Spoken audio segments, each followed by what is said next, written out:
Hey guys, welcome to echoes of friction. यहाँ हम friction की दुनिया के इंटरेस्टिंग फैक्ट्स, एक्सपेरिमेंट्स और स्टोरीज शेयर करते हैं। तो चिल मारो, सब्सक्राइब करो और हमारे साथ एक्सप्लोर करो, क्योंकि यहाँ हर कहानी में है एक नई स्पार्क। तो 291 अभिनव अनु दोनों एक दूसरे को गले लगाकर खड़े हुए थे। दोनों को ही सुकून मिल रहा था। वो दोनों काफी दिनों बाद जो मिल रहे थे। फिर थोड़ी देर बाद अभिनव अनु से दूर हुआ और बोला, मैं बहुत खुश हूं, पर भाभी माँ ने इतनी जल्दी फैसला क्यों लिया शादी कराने का। अनु भी चिंता से बोली, पता नहीं अभी मुझे ऐसा लग रहा है कि दीदी कुछ छुपा रही है। अभिनव ने जब अनु को चिंता में देखा तो वो बोला, चलो ये बात छोड़ो, भाई खुद संभाल लेंगे, वो भाभी को कुछ नहीं होने देंगे, ठीक है, और तुम भी चिंता मत करो। इतना कहते कहकर अभिनव अनु को लेकर वहीं सोफे पर बैठ गया और दोनों आपस में बातें करने लगे। दूसरी तरफ अभय पीहू को लेकर एक अंधेरे कमरे में लेकर आया था। अभय ने लाइट ऑन की तो पीहू उस कमरे को देखकर हैरान हो गई, क्योंकि वो कमरा कोई आम कमरा नहीं था। वहां उस कमरे में अलग अलग तरह के औजार रखे हुए थे जिससे किसी को टॉर्चर किया जा सके।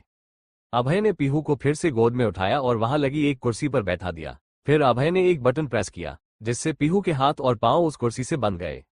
पीहू ने जैसे ही ये देखा तो हैरानी से अभय को देखने लगी और समझने की कोशिश करने लगी कि अभय चाहता क्या है। अभय ने जब देखा कि पीहू अच्छी तरह से कुर्सी से बंध चुकी है तो अभय पीहू से दूर हुआ। फिर अपने शर्ट को उतारने लगा तो पीहू हैरानी से अभय को देखने लगी और बोली, अभय आप ये क्या कर रहे हैं, मुझे कुछ समझ नहीं आ रहा है। अभय ने पीहू को देखा, फिर हल्की सी मुस्कान पीहू को पास की। अभय की मुस्कान में उसकी सारी बात छुपी हुई थी जिसे पीहू अभी समझ नहीं पा रही थी। अभय फिर दूसरी कुर्सी लेकर पीहू के सामने आकर बैठ गया। उसकी आंखों में देखकर बोला, पीहू अगर आप खुद को कोई चोट पहुंचाते तो आपको इतना दुख नहीं होता है ना। आपको दुख तब होता है जब चोट मुझे लगती है, तो बस आपको वही एहसास आज दिलवाने वाला हूं कि जब आपको कुछ होता है तो मैं क्या फील करता हूं। पीहू ने जैसे ही अभय की बात सुनी तो एकदम सुन हो गई।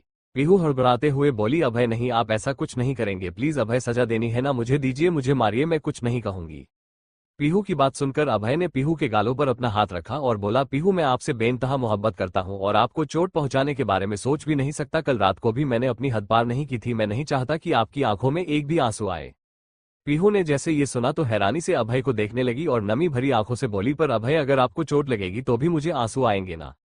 अभय ने जैसे ही पीहू की बात सुनी तो हल्का सा तिरछा मुस्कुरा दिया और बोला, बिल्कुल नहीं पीहू, आपकी आंखों में आंसू आएंगे, पर मेरे दर्द की वजह से वो मुझे मंजूर है। तभी ही अभय ने एक बॉडीगार्ड को अंदर बुलाया। बॉडीगार्ड अंदर आया। अभय ने उसे देखा, फिर अपनी गहरी आवाज में बोला, हुकुम रानीसा को देखने की हिम्मत में मत करना वरना जान से जोगे। अभय फिर अपनी जगह से उठा और एक हंटर लेकर आया। फिर उस हंटर को बॉडीगार्ड को देकर बोला, जब तक 100 कोड़े पूरे नहीं हो जाते तुम रुकोगे नहीं, अगर तुम बीच में रुके तो उससे 10 गुना तुम्हें दर्द होगा। बॉडीगार्ड ने जैसे ये सुना तो वह एक पल के लिए हैरान रह गया, पर अभय के हुक्म को ना मानना उसके लिए सबसे बड़ी गलती हो सकती थी। पीहू ने जैसे ये सुना तो उसके पैरों तले जमीन ही निकल गई। वो चिल्लाते हुए बोली, अभय ऐसी बेवकूफी मत कीजिए, मैं कह रही हूं ना, आप मुझे सजा दे, प्लीज अभय वापस आइए मेरे पास, प्लीज मेरे हाथ खोलिए। पर अभय तो पीहू की कोई बात नहीं सुन रहा था। अभय ने बॉडीगार्ड को इशारा किया तो बॉडीगार्ड ने एक हंटर अभय पर मार दिया, पर अभय ने एक उफ तक नहीं की, वो बस अपनी आंखों से पीहू की आंखों में देख रहा था। पीहू ने जैसे ही पहले हंटर पड़ने की आवाज सुनी तो उसने अपनी आंखें बंद कर ली। फिर भी पीहू ने अपनी आंखें खोली और अभय को देखा जो मुस्कुरा रहा था। अभय ने फिर बॉडीगार्ड को घूरा, फिर गहरी आवाज में बोला, जोड़ नहीं है क्या, या मैं तुम्हें मारकर बताऊं कि किस तरह मारते हैं। बॉडीगार्ड डर गया और अब बॉडीगार्ड एकदम शुरू हो चुका था। वो लगातार अभय को मारा जा रहा था। अभय चुपचाप उसी तरह खड़ा था। पीहू अभय को देखो चिल्लाते हुए बोली, प्लीज अभय, प्लीज रुक जाए, प्लीज भगवान के लिए रुक जाए, मेरे लिए रुक जाए, प्लीज अभय। पर अभय बिल्कुल नहीं रुक रहा था, वो पीहू को ही देख रहा था। अभय की आंखें लाल हो गई थी। अब तक अभय पर 100 कोड़े पड़ चुके थे। पीहू यही देखकर पसीने से तरबतर हो चुकी थी। उसकी आंखों से बेहिसाब आंसू निकल रहे थे। पीहू लगातार छूटने की कोशिश कर रही थी, जिसके कारण उसकी कलाइयों पर निशान बन रहे थे। अभय ने जैसे ये देखा तो उसने एक हाथ दिखाकर बॉडीगार्ड को रोक दिया और पीहू को देखकर बोला, पीहू आपकी कलाइयों पर निशान बन रहे हैं, अगर आप अब हिली तो मजबूरन मुझे और कुछ भी करना पड़ जाएगा अपने साथ। पीहू ने ये सुनकर हिलना बंद कर दिया और अपनी नजरें नीचे कर ली। उसकी आंखों से बेहिसाब आंसू बह रहे थे। फिर अगले ही पल अभय वहीं एक लगे कुर्सी पर बैठ गया और ऊपर से बॉडीगार्ड को एकदम ठंडा पानी छोड़ने को कहा। वो पानी इतना ठंडा था कि अगर किसी पर पड़े तो वो जम ही जाए। 2 घंटे तक अभय ने खुद को अच्छी तरह टॉर्चर किया। अभय ने नजर उठाकर पीहू को देखा जो अभय को इस हालत में देखकर बेहोश हो चुकी थी। अभय ने ये देखकर गहरी सांस ली। फिर अभय ने पीहू के हाथों को खोल दिया और उसे गोद में उठाकर ही कमरे में ले गया। अभय ने प्यार से पीहू को बेड पर लेट दिया और उसके सर को चूमते हुए बोला, ये सबक आपके लिए जरूरी था पीहू। इतना कहकर अभय भी पीहू के बगल में लेट गया और उसे अपनी बाहों में भर लिया। आधे घंटे बाद ही पीहू होश में आए। उसने देखा अभय ने उसे अपनी बाहों में भरा हुआ है। पीहू ने जैसे ही अभय का चेहरा देखा तो उसे अपने दिल में बहुत दर्द उठा। पीहू फिर अपनी जगह से उठने लगी, पर अभय की नींद पहले खुल चुकी थी। अभय उसी तरह बोला, अब भी आपको चैन नहीं है? पीहू ये सुनकर डर गई, फिर बोली, अभय मुझे वॉशरूम जाना है। ये सुनकर अभय ने पीहू को छोड़ दिया। पीहू बेड से उठकर वॉशरूम में आए। थोड़ी देर पीहू से बाहर आए तो देखा अभय आंखें बंद करके बेड पर लेटा था। पीहू ने देखकर गहरी सांस ली, फिर चुपचाप से कमरे से बाहर आए और हॉल में आकर डॉक्टर को फोन कर दिया। आधे घंटे बाद डॉक्टर आए तो पीहू उन्हें सीधा लेकर कमरे में आ गई। पीहू ने डॉक्टर को अभय को देखने कहा तो अभय की हालत देखकर तो डॉक्टर भी दंग रह गई। डॉक्टर ने पीहू को देखा और बोला, इनका तो बहुत बुरा हाल, आपको ख्याल रखना होगा कि पीठ के बल ज्यादा ना लेटे। पीहू ने यह सुनकर गहरी सांस ली और बोली, ठीक है, जैसा आप कहें। इतना कहकर डॉक्टर ने अभय के जख्मों पर लगाने के लिए दवाई और कुछ दवाइयां अभय को खाने के लिए दे दी, ताकि अभय को जल्दी आराम मिल सके। इतना कहकर डॉक्टर वहां से चले गए। पीहू ने अभय को हल्के हाथों से पलट दिया, जिससे अभय की पीठ पीहू की तरफ हो गई। पीहू ये देखकर रोने लगी। पीहू वही बेड पर बैठ गई और अभय के जख्मों पर दवाई लगाने लगी। जैसे जैसे पीहू दवाई लगा रही थी वैसे वैसे उसकी आंखों से आंसू बह रहे थे। तभी उसके कानों में अभय की आवाज आई। अभय उसी तरह लेटे हुए बोला, कितनी अजीब बात है ना पीहू, चोट मुझे लगी और दर्द आपको हो रहा है। पीहू ने फिर अभय की सारी पीठ पर दवाई लगाई और झटके से खड़ी होकर गुस्से से चिल्लाती हुई बोली, क्यों है अभय, आप ऐसे क्यों? एक मिशन के लिए छोटा सा झूठ ही बोलने वाली थी ना मैं, आपको तो बस खुद की पड़ी हुई है, क्यों करते हैं आप ऐसा? आपको रत्ती भर भी मेरी परवाह नहीं है, आपको बस अपना जुनून प्यारा है। कभी कभी ना मुझे खुद पर गुस्सा आता है कि मैंने आपसे मोहब्बत की हुई कि क्यों। अभय ने जैसे ही पीहू की बात सुनी तो उसने गुस्से से पीहू को अपने पास बेड पर खींच लिया और खुद उसके ऊपर आकर गुस्से से बोला, पीहू अभी भी आपको मुझसे दूर जाने का ख्याल आ रहा है? मैं ऐसा क्या करूं कि आप मुझसे दूर ना ही जाए? क्या मैं अपनी जान ही? अभय आगे कुछ बोल पाता उससे पहले ही पीहू ने अपने होठों को अभय के होठों पर रख दिया और उसे रुडली किस करने लगी। 2 मिनट बाद ही पीहू पीछे हट गई और बोली, आइंदा से अभय अगर आपने ऐसी बात भी की ना, मैं वादा करती हूँ बहुत दूर चली जाऊंगी आपसे। यह क्या बच्चों जैसी हरकतें करते हैं आप? इतनी सी बात के लिए कोई खुद को इतनी सजा देता है क्या? पीहू की बात सुनकर अभय पीहू की आंखों में देखने लगा और बोला, इतनी सी बात नहीं है पीहू, आपने झूठ बोलने वाली थी, दुनिया के लिए मरने वाली थी और आप ये बात मुझे बताने नहीं वाली थी, तो सोचे कि मुझे कितना बुरा लगा होगा। पीहू ने जैसे ये सुना तो उसने अभय को अपनी बाहों में भर लिया और बोली, आगे से कभी भी ऐसी कोई बात नहीं करूंगी, वादा करती हूं, पर प्लीज आगे से आप भी ऐसी कोई हरकत नहीं करेंगे, वादा कीजिए मुझे। पीहू की बात सुनकर अभय ने अपना चेहरा पीहू की गर्दन में छुपा लिया और बोला, ठीक है, वादा करता हूं कि आगे से ऐसी कोई हरकत नहीं करूंगा जब तक आप मुझे मजबूर नहीं कर देती। पीहू ने जैसे ये सुना तो उसने गहरी सांस ली। वो जानती थी कि अभय के जुनून के आगे वह हार ही जाएगी। फिर पीहू धीरे धीरे अभय के सर सहलाने लगे ताकि अभय नींद में चला जाए। थोड़ी देर में अभय नींद के आगोश में ही चला गया। पीहू ने यह देखकर गहरी सांस ली और खुद से बोली, अभय अपने परिवार की सेफ्टी के लिए ही मैं जा रही हूँ, एक बार वो सारा मामला खत्म हो जाए, वादा करती हूँ उसके बाद आपसे कभी दूर नहीं जाऊंगी और आज जो आपने तकलीफ सही है उसका कई गुना उस शख्स को वापस करना पड़ेगा। इतना कहकर पीहू अभय के सर को सहलाने लगी। इसी तरह शाम का समय हो गया। अभय और पीहू दोनों हॉल में बैठे हुए थे। अभय ने इस वक्त कोई शर्ट नहीं पहनी थी, क्योंकि अगर अभय शर्ट पहनता तो उसके जख्मों से चिपक जाती और जिससे अभय को बाद में दर्द होता। तभी बाहर गाड़ी रुकने की आवाज आई। पीहू ये सुनकर मुस्कुरा दी। फिर पीहू अभय दोनों दरवाजे की तरफ देखने लगे। अभिनव तीनों बच्चों के साथ अंदर आया और अभय को इस तरह बैठा देखकर बोला, अरे भाई, आप क्या अपनी हॉटनेस से मारने वाले हो क्या, जो ऐसे ही बैठे हुए हो? अभिनव की बात सुनकर पीहू और अभय ने एक दूसरे को देखा, फिर अभिनव को देखने लगे। पीहू ने यह सुनकर गहरी सांस ली और बोली, अभिनव ये सब छोड़ो और बताओ शॉपिंग कैसी रही? परी फिर मुस्कुराते हुए आई और बोली, मिमी आपको पता है चाचू ने हमें भी ड्रेस ली है, मुझे भी, शौर्य को और वीर को भी और आपके लिए भी और पापा के लिए भी। पीहू परी की बात सुनकर मुस्कुरा दी, फिर बोली, अच्छा तो बताओ तो सही मेरी परी की ड्रेस कैसी है? फिर सभी आपस में बातें करने लगे। एपिसोड 292 सभी ने इसी तरह बातें की। इसी तरह सगाई का दिन आ गया। पीहू ने रघु और दिव्या, अभिनव और अनु दोनों की साथ में ही सगाई करा दी थी। पीहू सभी से मुस्कुरा कर बातें कर रही थी। तभी उसकी नजर अभय पर गई, जो खामोश आंखों से बस उसे देख रहा था। पता नहीं क्यों पर पीहू के दिल में अभय को इस तरह देखकर दिल में एक टीस सी उठी।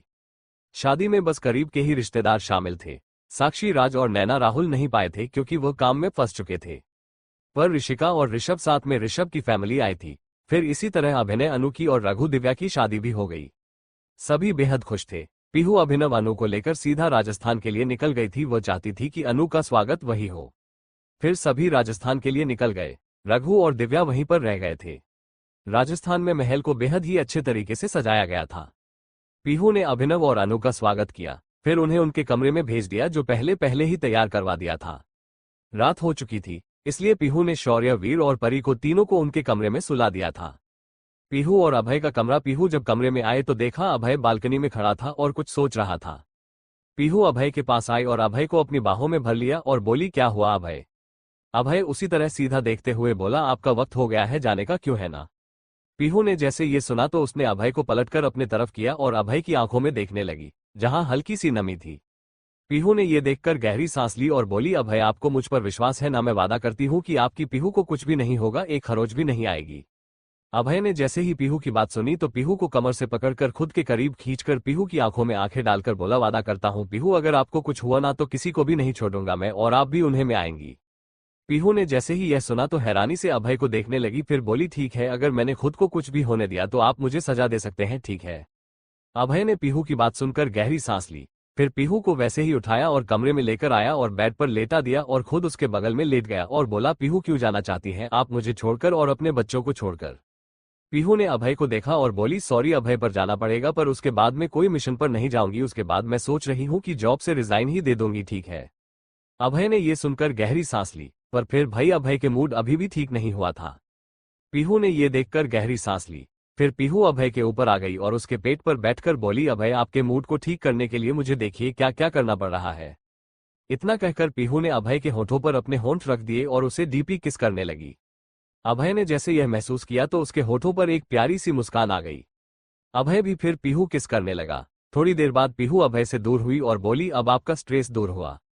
पीहू की बात सुनकर अभय ने पीहू को घूर कर देखा और फिर उसे पलटकर उसके ऊपर आकर उसकी आंखों में देखकर बोला, आपको लगता है कि इस तरह मेरा स्ट्रेस दूर होगा? मुझे और भी बहुत कुछ चाहिए आपसे। इतना कहकर अभय पीहू की आंखों में देखने लगा। अभय की बात सुनकर पीहू हैरानी से अभय को देखने लगी। पीहू ने अपना सरनामे हिला दिया। थोड़ी देर बाद फिर दोनों के कपड़े कमरे में बिखर चुके थे और दोनों ही एक दूसरे की बाहों में मदहोश हो चुके थे। दूसरी तरफ अभिनव अनु का कमरा। अनु बेड पर बैठी हुई थी। अभिनव भी अनु के पास ही बैठा हुआ था। अभिनव अनु से बातें ही किए जा रहा था। ये देखकर अनु चिढ़कर बोली, सिर्फ बातें करने का इरादा है क्या आपका? अभिनव ने जैसे ये सुना तो हैरानी से अनु को देखने लगा, फिर शैतानी मुस्कुराहट लेकर बोला, लो यहाँ मैं सोच रहा हूँ कि तुम्हें कंफर्टेबल फिर कराओ, और तुम तो मुझे नहीं पता था कि तुम हमारी फर्स्ट नाइट को लेकर इतनी जल्दी है, मुझसे ज्यादा जल्दी तो तुम्हें हो रही है। अभिनव की बात सुनकर अनु ने अपने दांतों तले जीभ दबा ली और खुद से बोली, अरे अनु तू भी क्या करती है, अब ये क्या सोच रहा होगा तेरे बारे में?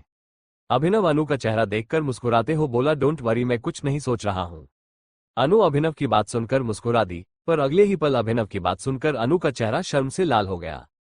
अभिनव मुस्कुराते हुए बोला, अब बस मुझे अपनी इज्जत की चिंता है, जिसकी बीवी फर्स्ट नाइट पर ही इतनी जल्दी में हो वो आगे क्या करेगी? अभिनव की बात सुनकर अनु अपनी जगह से खड़ी होकर बोली, तो तुम मनाओ अपनी फर्स्ट नाइट, में जा रही हूँ सोफे पर सोने, समझे तुम बड़े आए मुझे तंग करने वाले। इतना कहकर अनु जैसे ही सोफे पर जाने को हुई, उससे पहले ही अभिनव ने अनु के कमर में हाथ डालकर खुद के करीब खींच लिया और बोला, मिस अनु, अभिनव सिंह राजपूत यही नाम है आपका? तो मुझे लगता है कि आज की रात बहुत कुछ करने का वक्त है और इतनी आसानी से आप बच नहीं सकती हैं। अनु ने जैसे ही अभिनव की बात सुनी है तो वो हैरानी से अभिनव को देखने लगी।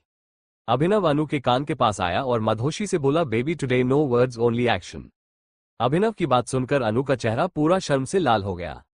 अभिनव ने मुस्कुराते हुए अनु के नथ को उसके नाक से अलग किया, फिर अनु की आंखों में देखते हुए अपने होठों को उसके होठों पर रख दिया और उसे डीपली किस करने लगा। अनु भी अभिनव को किस बैक कर रही थी। दोनों एक दूसरे में पूरी तरह डूबने को तैयार थे। धीरे धीरे अभिनव ने अनु के सारे गहनों को उतार कर फेंक दिया। अनु ने जैसे ये देखा तो वो अभिनव को खुद से दूर करती हुई बोली, अभि आपने यह क्या किया? सुबह कौन उठाएगा इन्हें? मुझे ही उठाने होंगे, इस तरह मत फेंको अभिनव, ये गलत बात है, मुझे गंदगी बिल्कुल नहीं पसंद है। इतना कहकर अनु अपने गहनों को उठाने लगी तो अभिनव का मुंह बन गया। अभिनव अनु को देखकर मुंह बनाते हुए बोला, यार बड़ी अजीब लड़की हो तुम भी, यहाँ हस्बैंड तुम्हारे सामने बैठा हूं, तुम्हें अपने गहनों की पड़ी है।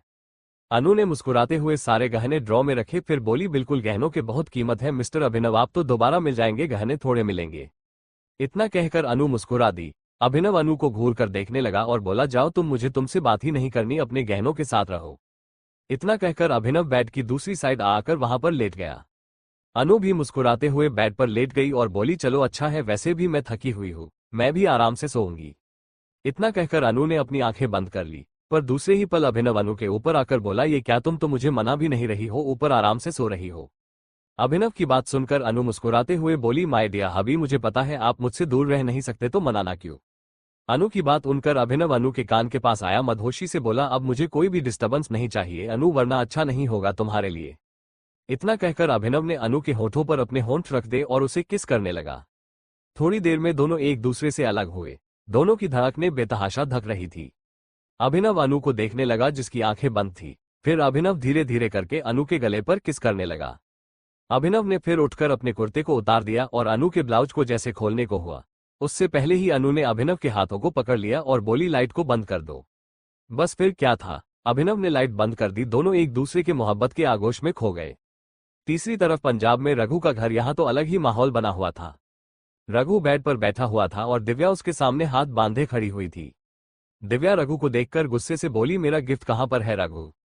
रघु ने जैसे ही यह सुना तो वह मासूम सा चेहरा बनाकर बोला, अरे यार दिव्या, अब शादी इतनी जल्दी में हुई, मैं तुम्हारा गिफ्ट लाना भूल गया। दिव्या ने जैसे ही यह सुना तो वह रघु को घूर कर देखने लगी, फिर बोली, तुम मेरे लिए गिफ्ट लाना भूल गए, पर उस अपनी चमगादड़ सी सहेली के साथ घूमना तो तुम नहीं भूले। रघु ने दिव्या को देखा और बोला, अरे यार वो मेरी फ्रेंड है, बस उसके साथ शॉपिंग करने गया था और कुछ भी नहीं। रघु की बात सुनकर दिव्या मुंह बनाकर बोली, ठीक है, पर शादी में भी मुझे ऐसा लग रहा था कि तुम दूल्हे नहीं हो, उसके दोस्त हो, जो हंस हंस के उसके साथ बातें किए जा रहे थे जैसे तुम्हें और कोई काम ही नहीं है तुम्हारा। बस चलता तो मंडप में मेरी जगह उसे ही बैठा देते क्यों। रघु ने दिव्या की बात सुनकर मुंह बना लिया और बोला, ऐसा नहीं है दिव्या, तुम गलत सोच रही हो। दिव्या गुस्से से रघु की तरफ घूरती हुई बोली, तुम आज अकेले रहो, उसी दोस्त को यहाँ ले आओ, मैं तो कहती हूँ उसे यहाँ आकर हमारे बीच सुलह दो, अच्छा रहेगा ना, तुम उससे बातें कर लेना और मैं यहाँ आराम से तुम दोनों के बातों को सुनूंगी, कितना मजा आएगा। दिव्या की बात सुनकर तो रघु का मुंह ही बन गया था। रघु कुछ बोलने को हुआ तो दिव्या बोली, चुप, एकदम चुप, अगर एक शब्द में कहा ना तो कमरे से बाहर उठाकर फेंक दूंगी, फिर सभी को जवाब देते रहना कि पहली रात को ही बीवी ने कमरे से क्यों निकाल दिया। दिव्या खुद से ही बोली जा रही थी, वो रघु की बात को सुन ही नहीं रही थी। रघु ने जब देखा कि दिव्या बात नहीं समझने वाली तो रघु ने दिव्या को कमर से पकड़कर खींच लिया और उसके होठों पर अपने होंठ रख दिए, फिर उसे किस करने लगा। पहले तो दिव्या रघु को दूर करती रही, पर काफी देर तक बाद जब रघु नहीं रुका तो दिव्या ने भी रघु के गले में अपनी बाहें डाल दी और उसे बैक किस करने लगी। 20 मिनट की किस के बाद जाकर रघु ने दिव्या को छोड़ा तो दोनों ही गहरी सांसें ले रहे थे। रघु गहरी सांस लेते हुए बोला, हाँ तुम कितनी खराब हो दिव्या, कोई पहली रात को अपने पति को इतना डांटता है क्या। दिव्या भी उसी तरह गहरी सांसें लेती हुई बोली, हाँ तो तुम भी कौन सा दूध के धुले हुए हैं, तुम भी शादी वाले दिन किसी और लड़की से बातें किए जा रहे थे, तब मैं तुम्हें डांट भी ना। रघु ने ये सुनकर अपना माथा पीट लिया और बोला, ये लड़की ना सीरियस। दिव्या दोबारा शुरू हो पाती उससे पहले ही रघु ने दिव्या को झटके से बेड पर लेटा दिया और उसके होठों पर दोबारा अपने होंठ रख दिए उसे किस करने लगा, क्योंकि रघु नहीं चाहता था कि दिव्या फिर से शुरू हो जाए। थोड़ी ही देर में वो दोनों एक दूसरे के मोहब्बत के आगोश में खो चुके थे। एपिसोड 293 इसी तरह हंसते मुस्कुराते हुए दिन बीतने लगे। पीहू का भी समय नजदीक आ रहा था अपने मिशन पर जाने के लिए। पीहू ने महल की सारी जिम्मेदारियों के बारे में अनु को अच्छे से समझा दिया था ताकि पीछे से कोई भी प्रॉब्लम ना हो। पीहू के लिए भी यह मुश्किल हो रहा था, अपने बच्चों को छोड़कर, अभय को छोड़कर दूर जाना पर वो मजबूर थी। वो चाहकर भी इस मिशन को रोक नहीं सकती थी। रात का समय, अभय पीहू का कमरा। आज पीहू ने कमरे को सजाया हुआ था, हर तरफ गुलाब की पंखुड़ियां और साथ में बैलून भी गिरे पड़े थे। पीहू खिड़की के पास खड़ी हुई थी। पीहू ने आज मेहरून रंग की साड़ी पहनी हुई थी, बाल खुले छोड़े हुए थे, होठों पर रेड लिपस्टिक और कानों में छोटे छोटे झुमके, माथे पर प्यारी सी बिंदी जिसमें पीहू हद से ज्यादा प्यारी लग रही थी। तभी पीहू का फोन रिंग हुआ। पीहू ने फोन उठाया, बोली, हेलो बुआ जी, कैसी हैं आप। उधर से बुआ जी बोली, हम ठीक हैं, आप कैसी हैं, तैयार हैं इस मिशन के लिए। पीहू हल्का सा मुस्कुराकर बोली, तैयार ना भी हो तो भी जाना तो पड़ेगा ही, क्योंकि यह मेरे परिवार की बात है। बुआ जी फिर चिंता से बोली, पीहू आप जानती हैं ना आप क्या करने जा रही हैं, इसमें कुछ भी हो सकता है, आपकी जान भी जा सकती है। पीहू गहरी सांस लेकर बोली, बुआ जी आप जानती हैं यह फैसला मैंने पहले ही कर लिया था। आपने जिस दिन मुझे इन सब के बारे में बताया था उसी दिन मैंने ही सोच लिया था, और वैसे भी अगर इतने सारे लोगों की जान बच पाती है तो मुझे नहीं लगता है कि एक जान जाए तो कोई फर्क पड़ेगा। उधर से बुआ जी बोली, पर आप ये भी जानती हैं कि अगर अभय को ये सब पता चला तो आपको बिल्कुल नहीं छोड़ेंगे, उनकी आंखों में आपके लिए बहुत जुनून देखा है हमने। पीहू हल्का सा मुस्कुराकर बोली, जानते हो बुआ जी, अगर उन्हें यह भी पता चला कि इस मिशन में कौन कौन हमारे साथ था तो उन्हें भी नहीं छोड़ेंगे। उन्होंने खुद हमें यह वार्निंग दी है कि अगर हमने खुद को कुछ भी करने की कोशिश की तो वह सब कुछ जलाकर राख कर देंगे, किसी को नहीं छोड़ेंगे वह। बुआ जी गहरी सांस लेकर बोली, आप बहुत बड़ा रिस्क ले रही हैं, पर कोई बात नहीं, बस थोड़े दिन की बात है तो जल्दी आ जाए, क्योंकि अब यहाँ भी स्थिति बिगड़ रही है। पीहू हल्का सा मुस्कुराकर बोली, आप चिंता मत कीजिए, मैं अभय को आज रात ही सब कुछ बता दूंगी, फिर देखती हूँ कब यहाँ से निकलना होगा। बुआ जी मुस्कुराकर बोली, ठीक है, हम फोन रखते हैं, अपना ख्याल रखिएगा। इतना कहकर बुआ जी ने फोन कट कर दिया। पीहू एक टक खिड़की से बाहर देख रही थी और खुद से बोली, अभय मैं जानती हूँ जब आपको इस मिशन की सच्चाई पता लगेगी तो आप बहुत गुस्सा होंगे, पर मैं चाहकर भी कुछ नहीं कर सकती। एक बार ये सब कुछ हो जाए उसके बाद आपके साथ और बच्चों के साथ मैं आराम से रह पाऊंगी, मुझे कोई खौफ तो नहीं होगा ना। तभी दरवाजा खुला, एक दमदार पर्सनैलिटी का शख्स अंदर आए। वो शख्स कोई और नहीं अभय था। अभय ने जब रूम को इस तरह डेकोरेट हुए देखा तो उसके चेहरे पर एक मुस्कुराहट आ गई, पर अगले ही पल वो मुस्कुराहट चली भी गई। अभय सीरियस होकर पीहू की पीठ को घूर रहा था क्योंकि वह जानता था कि पीहू ने ये सब क्यों किया है। अभय ने अपना कोट सोफे पर रखा और खुद वॉशरूम में फ्रेश होने के लिए चला गया। पीहू खुद के ही ख्यालों में गम थी, उसे एहसास ही नहीं हुआ कि कब अभय कमरे में आ गया। अभय थोड़ी देर बाहर आया तो देखा पीहू अभी भी अपनी सोच में गुम है।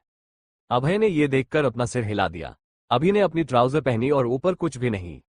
अभय फिर पीहू के पास आया और उसे पीछे से अपनी बाहों में भर लिया और अपनी चीन को पीहू के कंधे पर रखा और पीहू के गले पर गर्म सांसें छोड़ते हुए बोला, जब इतना ही मुश्किल है सब कुछ तो क्यों कर रही है। पीहू पहले तो किसी के इस तरह गले लगाने से डर गई थी, पर जब उसे अभय की आवाज आई और अभय की छुअन महसूस हुई तो वो रिलैक्स हो गया। पीहू बाहर देखते हुए बोली, अभय कुछ चीजें जरूरी होती है। अभय नहीं, कुछ भी नहीं कहा। अभय उसी तरह पीहू के गर्दन पर अपने गर्म सांसें छोड़ने लगा। पीहू भी आंखें बंद करके अभय को महसूस कर रही थी। फिर पीहू अभय की तरफ मुड़ी और अभय का चेहरा अपने हाथों में लेकर बोली, अभय हम आज पूरी रात आपके साथ रहना चाहते हैं, एक भी पल को मिस नहीं करना चाहते हैं। अभय पीहू की बात सुनकर हल्का सा मुस्कुरा दिया और बोला, जैसी आपकी मर्जी। फिर पीहू ने अभय को देखा और बोली, चलिए पहले शर्ट पहनकर आए फिर डिनर करते हैं, आज मैंने आपके लिए सब कुछ स्पेशल बनाया है। इतना कहकर पीहू ने अभय को शर्ट पहनाई। फिर पीहू अभय को बाहर ले आए तो वहां देखा कि वहां पर एक टेबल लगा हुआ था, छोटा सा, और आसपास अच्छे से रोमांटिक माहौल बनाया हुआ था। अभय ये देखकर हल्का सा मुस्कुरा दिया। फिर अभय अपनी कुर्सी पर बैठ गया और पीहू भी। अभय और पीहू दोनों खाना खाने लगे। पीहू खाना खाते हुए बोली, अभय पर आप बच्चों को कैसे संभालेंगे। अभय खाना खाते हुए गहरी आवाज में बोला, पीहू आप उन सब की चिंता मत कीजिए, बस आप अपना ख्याल रखें, क्योंकि अगर आप पर एक भी खरोंच आए ना तो किसी के लिए अच्छा नहीं होगा। पीहू ने ये सुनकर एक नजर अभय को देखा, फिर चुपचाप अपना खाना खाने लगी। पीहू ने आगे कोई बात नहीं बढ़ाई, क्योंकि वो जानती थी कि अगर उसने कुछ भी बोला तो बात बिगड़ सकती है और अभय उसे वही अपने पास कैद करके रख लेगा, फिर वह चाहकर भी इस मिशन के लिए जा नहीं पाएगी। एपिसोड 294। अभय और पीहू दोनों ने डिनर किया। पीहू ने अभय के लिए शैंपेन भी मंगवाई थी, क्योंकि उसे पता था कि अभय शैंपेन पीता है। पीहू ने अभय के लिए शैंपेन गिलास में डाली, फिर अभय को गिलास दे दिया, तो दोनों वहीं झूले पर बैठकर को चांद देखने लगे। पीहू सामने चांद को देखती हुई बोली, अभय मुझे अब जल्दी जाना होगा और आप जानते हैं कि मुझे किस तरह जाना है। अभय ने ये सुनकर गहरी सांस ली और बोला, जब आपने फैसला ले ही लिया है तो इसमें मैं कुछ नहीं कर सकता। पीहू ने ये सुनकर गहरी सांस ली और बोली, अभय वादा कीजिए कि आप मेरे जाने के बाद अपना और बच्चों का अच्छे से ख्याल रखेंगे। अभय ने पीहू को उठाकर अपनी गोद में बैठा लिया। फिर पीहू की आंखों में देखकर बोला, आप उन सब की चिंता मत कीजिए, बस अपने मिशन पर ध्यान दीजिएगा और खुद पर भी आपके ऊपर एक भी खरोंच आए तो देख लीजिएगा। अभय की बात सुनकर पीहू ने गहरी सांस ली, फिर अभय की गर्दन में अपना चेहरा छुपा लिया। अभय ने यह महसूस कर अपनी आंखें बंद कर ली। फिर अभय पीहू के सर को सहलाते हुए बोला, वैसे आप तो कह रही थी कि आप आज मेरे करीब रहना चाहती हैं, पर आप तो कुछ कर ही नहीं रही है। अभय की यह बात सुनकर पीहू का चेहरा शर्म से लाल हो गया, पर पीहू ने कुछ भी नहीं कहा, वो वैसे ही अभय की गर्दन में चेहरा छुपाकर बैठी रही। अभय ने ये देखकर गहरी सांस ली, फिर बोला, लगता है मुझे ही दुख है आपके जाने का, आपको नहीं है। पीहू आप मुझे इस तरह तड़पा कर जाएंगी। अभय की बात सुनकर पीहू अभय से दूर हो गई और बोली, ऐसा नहीं है अभय। पीहू की बात सुनकर अभय उसकी आंखों में देखकर बोला, तो कैसा है, मुझे महसूस कराएं कि आप मुझसे बेइंतहा मोहब्बत करती हैं, मुझे यकीन दिलाओ कि आप दूर जाकर भी मुझे भूलेंगी नहीं। इतना कहकर अभय पीहू की आंखों में मदहोशी से देखने लगा। ये देखकर पीहू ने अपनी आंखें बंद की और धीरे धीरे अभय के होठों की तरफ बढ़ गई और 2 सेकंड के बाद ही पीहू ने अपने होठों को अभय के होठों पर रख दिया और उसे प्यार से किस करने लगी। अभय पहले तो 2 मिनट पीहू को महसूस करता रहा, फिर 2 मिनट बाद जाकर अभय ने भी पीहू को अपने करीब खींच लिए और उसे किस करने लगा। दोनों एक दूसरे को मदहोशी से किस कर रहे थे। दोनों को ही पता था कि यह मौका उनके पास पता नहीं कब आएगा, कब वो दोनों एक दूसरे को महसूस कर पाएंगे। 15 मिनट की इंटेंस किस के बाद दोनों ने एक दूसरे को छोड़ा। अभय ने अपना सर पीहू के सर से जोड़ लिया था। दोनों गहरी सांसें ले रहे थे। फिर पीहू अभय की गोद से खड़ी हुई और अभय से दूर होने लगी, तो अभय पीहू को कंफ्यूजन नजरों से देखने लगा। पीहू मुस्कुराती हुई अभय की आंखों में देखकर गाने लगी। गाना, तू आज मैनू नेडे नेडे आले अंदे। अभय ने जैसे ये सुना तो उसके होठों पर भी मुस्कुराहट आ गई। अभय अपने जगह से खड़ा हुआ और पीहू के पास जाने लगा तो पीहू पीछे होने लगी। अभय ने ये देखकर अपनी आईब्रो सिकोड़ ली। अभय फिर धीमे कदमों से पीहू के करीब जा रहा था। पीहू ये देखकर पीछे होती जा रही थी। पीहू पीछे होती जा रही थी, तभी पीहू पूल में गिर गई। पीहू ये देखकर खिलखिलाकर हंस दी और फिर अपने गीले बालों का पीछे कर लिया तो अभय भी अपनी शर्ट को उतारकर पूल में आ चुका था। अभय ने एकदम पीहू के करीब आ चुका था। पीहू ने अभय को पकड़ा और खुद के करीब खींच लिया और उसकी आंखों में देखने लगी। अभय भी पीहू को ही देख रहा था। पीहू ने ये देखकर अपने नजरें दूसरी तरफ कर ली और अभय की तरफ पीठ करके खड़ी हो गई। अभय ने ये देखकर पीहू के पीछे से अपने बाहों में भर लिया और उसके गर्दन पर अपने गर्म सांसें छोड़ने लगा। पीहू ने उसी तरह अभय के चेहरे पर अपना हाथ रख लिया और आंखें बंद करके अभय को महसूस करने लगी। अभय भी पीहू के साथ पूरी तरह मदहोश हो चुका था। फिर पीहू अभय की तरफ मुड़ी और उसके गले में अपनी बाहें डालकर मुस्कुराते हुए अभय की आंखों में देखने लगी। अभय ने भी पीहू को कमर से पकड़कर खुद के करीब खींच लिया और उसके गले पर अपनी गर्म सांसें छोड़ने लगा। यह महसूस कर पीहू की पकड़ अभय के कंधों पर कस चुकी थी। अभय ने पीहू के बालों में अपना हाथ फंसाया, फिर पीहू को अपने करीब खींच लिया। फिर मदहोशी से पीहू की आंखों में देखने लगा। फिर अभय ने पीहू के होठों पर अपने होंठ रख दिया, उसे डीपी किस करने लगा। 20 मिनट की किस के बाद दोनों एक दूसरे से अलग हुए। दोनों मदहोशी से एक दूसरे की आंखों में देख रहे थे। अभय ने पीहू को अपनी बाहों में उठाया और पूल के बाहर आ गया। दोनों एक दूसरे को मदहोशी से देख रहे थे। अभय पीहू को लेकर कमरे में आया और पीहू को आराम से बेड पर लेटा दिया और उसकी आंखों में देखने लगा जैसे आगे बढ़ने की इजाजत मान रहा हो। अभय की यही बात पीहू को बहुत अच्छी लगती थी कि अभय कभी भी उसके साथ जबरदस्ती नहीं करता था या अपनी हवस नहीं मिटाता था। पीहू ने मुस्कुराकर अपने पलकें झुका दी तो अभय ने भी पीहू के होठों पर अपने होंठ रख दिए। फिर धीरे धीरे दोनों मोहब्बत के आगोश में जाने लग। थोड़ी देर बाद ही दोनों एक दूसरे में पूरी तरह खो चुके थे। एपिसोड 295। अगली सुबह आज महल में चहल पहल थी क्योंकि रघु, दिव्या, वरुण, मीनाक्षी, राज, साक्षी, नैना, राहुल, दीक्षित, सुमन, आदित्य, टीना सभी महल में आ रहे थे क्योंकि वह शादी में नहीं आ पाए थे, तो इसलिए सभी ने आज डिसाइड किया था कि सभी मिलकर मस्ती करेंगे। पीहू अभय का कमरा। अभय और पीहू सुकून से एक दूसरे की बाहों में सोए हुए थे। आज पीहू अभय से पहले उठ गई थी और अभय के चेहरे को देख रही थी। अभय आंखें बंद किए हुए ही बोला, इतनी मोहब्बत। पीहू मुस्कुराकर बोली, पता नहीं फिर कब आपका चेहरा देखने को मिले, इसलिए इस चेहरे को अपने आंखों में बसा लेना चाहती हूँ। पीहू की बात सुनकर अब ने अपनी आंखें खोली और पीहू को देखने लगा। अभय ने फिर गहरी सांस ली, फिर पीहू को उठा लिया। पीहू ने अभय की शर्ट पहनी हुई थी। अभय पीहू को उठाकर वॉशरूम में ले जा रहा था, पर आज पीहू ने अभय को रोका नहीं बल्कि उसके गले में बाहें डालकर अभय के करीब हो गई। अभय यह महसूस कर मुस्कुराते हुए बोला, अरे वाह, यह मौका तो मुझे रोज मिलना चाहिए। पीहू अभय की बात सुनकर मुस्कुरा दी। अब पीहू यने को शावर लेने में मदद की। थोड़ी देर बाद दोनों तैयार होकर बाहर आए। फिर दोनों ने मिलकर बच्चों को तैयार किया और हॉल में आ गए। हॉल में सभी आकर बैठे हुए थे। पीहू ने सभी को देखा, फिर मुस्कुराते हुए बोली, अरे वाह, आप सब तो सुबह सुबह ही आ गए। नैना ने पीहू को देखा और बोली, सुबह नहीं है मैडम, 11 बजे बज रहे हैं। पीहू मुस्कुराकर बोली, ओहो मैं भूल ही गई, और बताओ फिर कैसे हो तुम दोनों और मेरे लिटिल चैप। नैना ने मुस्कुराकर पीहू को देखा और बोला, बिल्कुल मस्त। पीहू ने राहुल और राज को देखा और बोली, वैसे तुम दोनों कैसे हो, तुम्हारी हालत देखकर तो लग रहा है कि दोनों की बैंड अच्छे से बजी पड़ी है। राज मुंह बनाकर बोला, अरे पीहू पूछो मत, इतनी बैंड बजा दी है ना इस लड़की ने, मेरी कभी भी किसी भी समय किसी भी चीज की क्रेविंग होने लग जाती है। रात को इसे मोमोज चाहिए और दिन में इसे गाजर का हलवा, और अगर ना बनाओ तो मैडम पूरा महल सर में उठा लेती है। राहुल मुंह बनाकर बोला, पीहू मेरा हाल तो इससे भी बुरा है, मेरी मम्मी जो मेरी है वो इसकी तरफदारी ज्यादा करती है। अगर मैं इसको कोई चीज नहीं देता हूं तो यह मैडम तो मेरी धुलाई करती है और मम्मी भी साथ में करती है। मुझे तो समझ नहीं आ रहा कि जब बेबी आ जाएगा तो मेरा क्या हाल होगा। पीहू मुस्कुराते हुए बोली, कुछ नहीं होगा, सब कुछ ठीक होगा। फिर पीहू ने आदित्य और टीना को देखा और बोली, वैसे तुम सब नए कपल से मिले।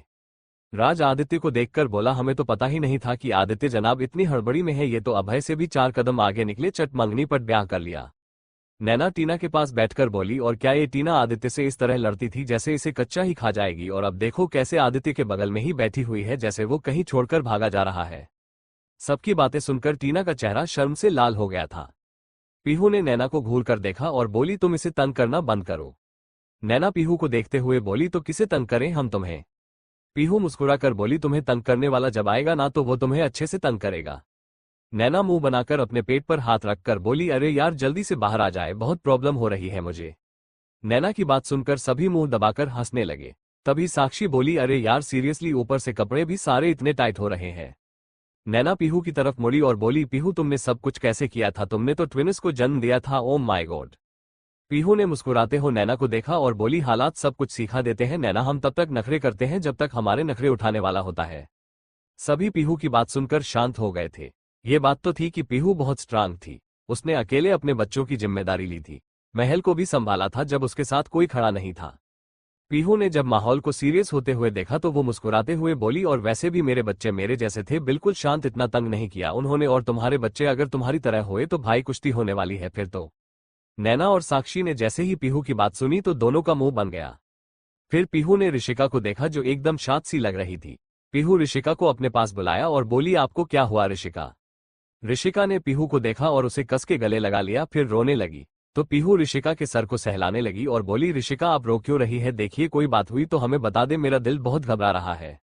ऋषिका पीहू के गले लगकर जोर जोर से रोने लगी। तो पीहू ने ऋषिका को खुद से दूर किया और गुस्से से बोली, बात तो बताओ, हुआ क्या है? क्या ऋषभ से झगड़ा हुआ है?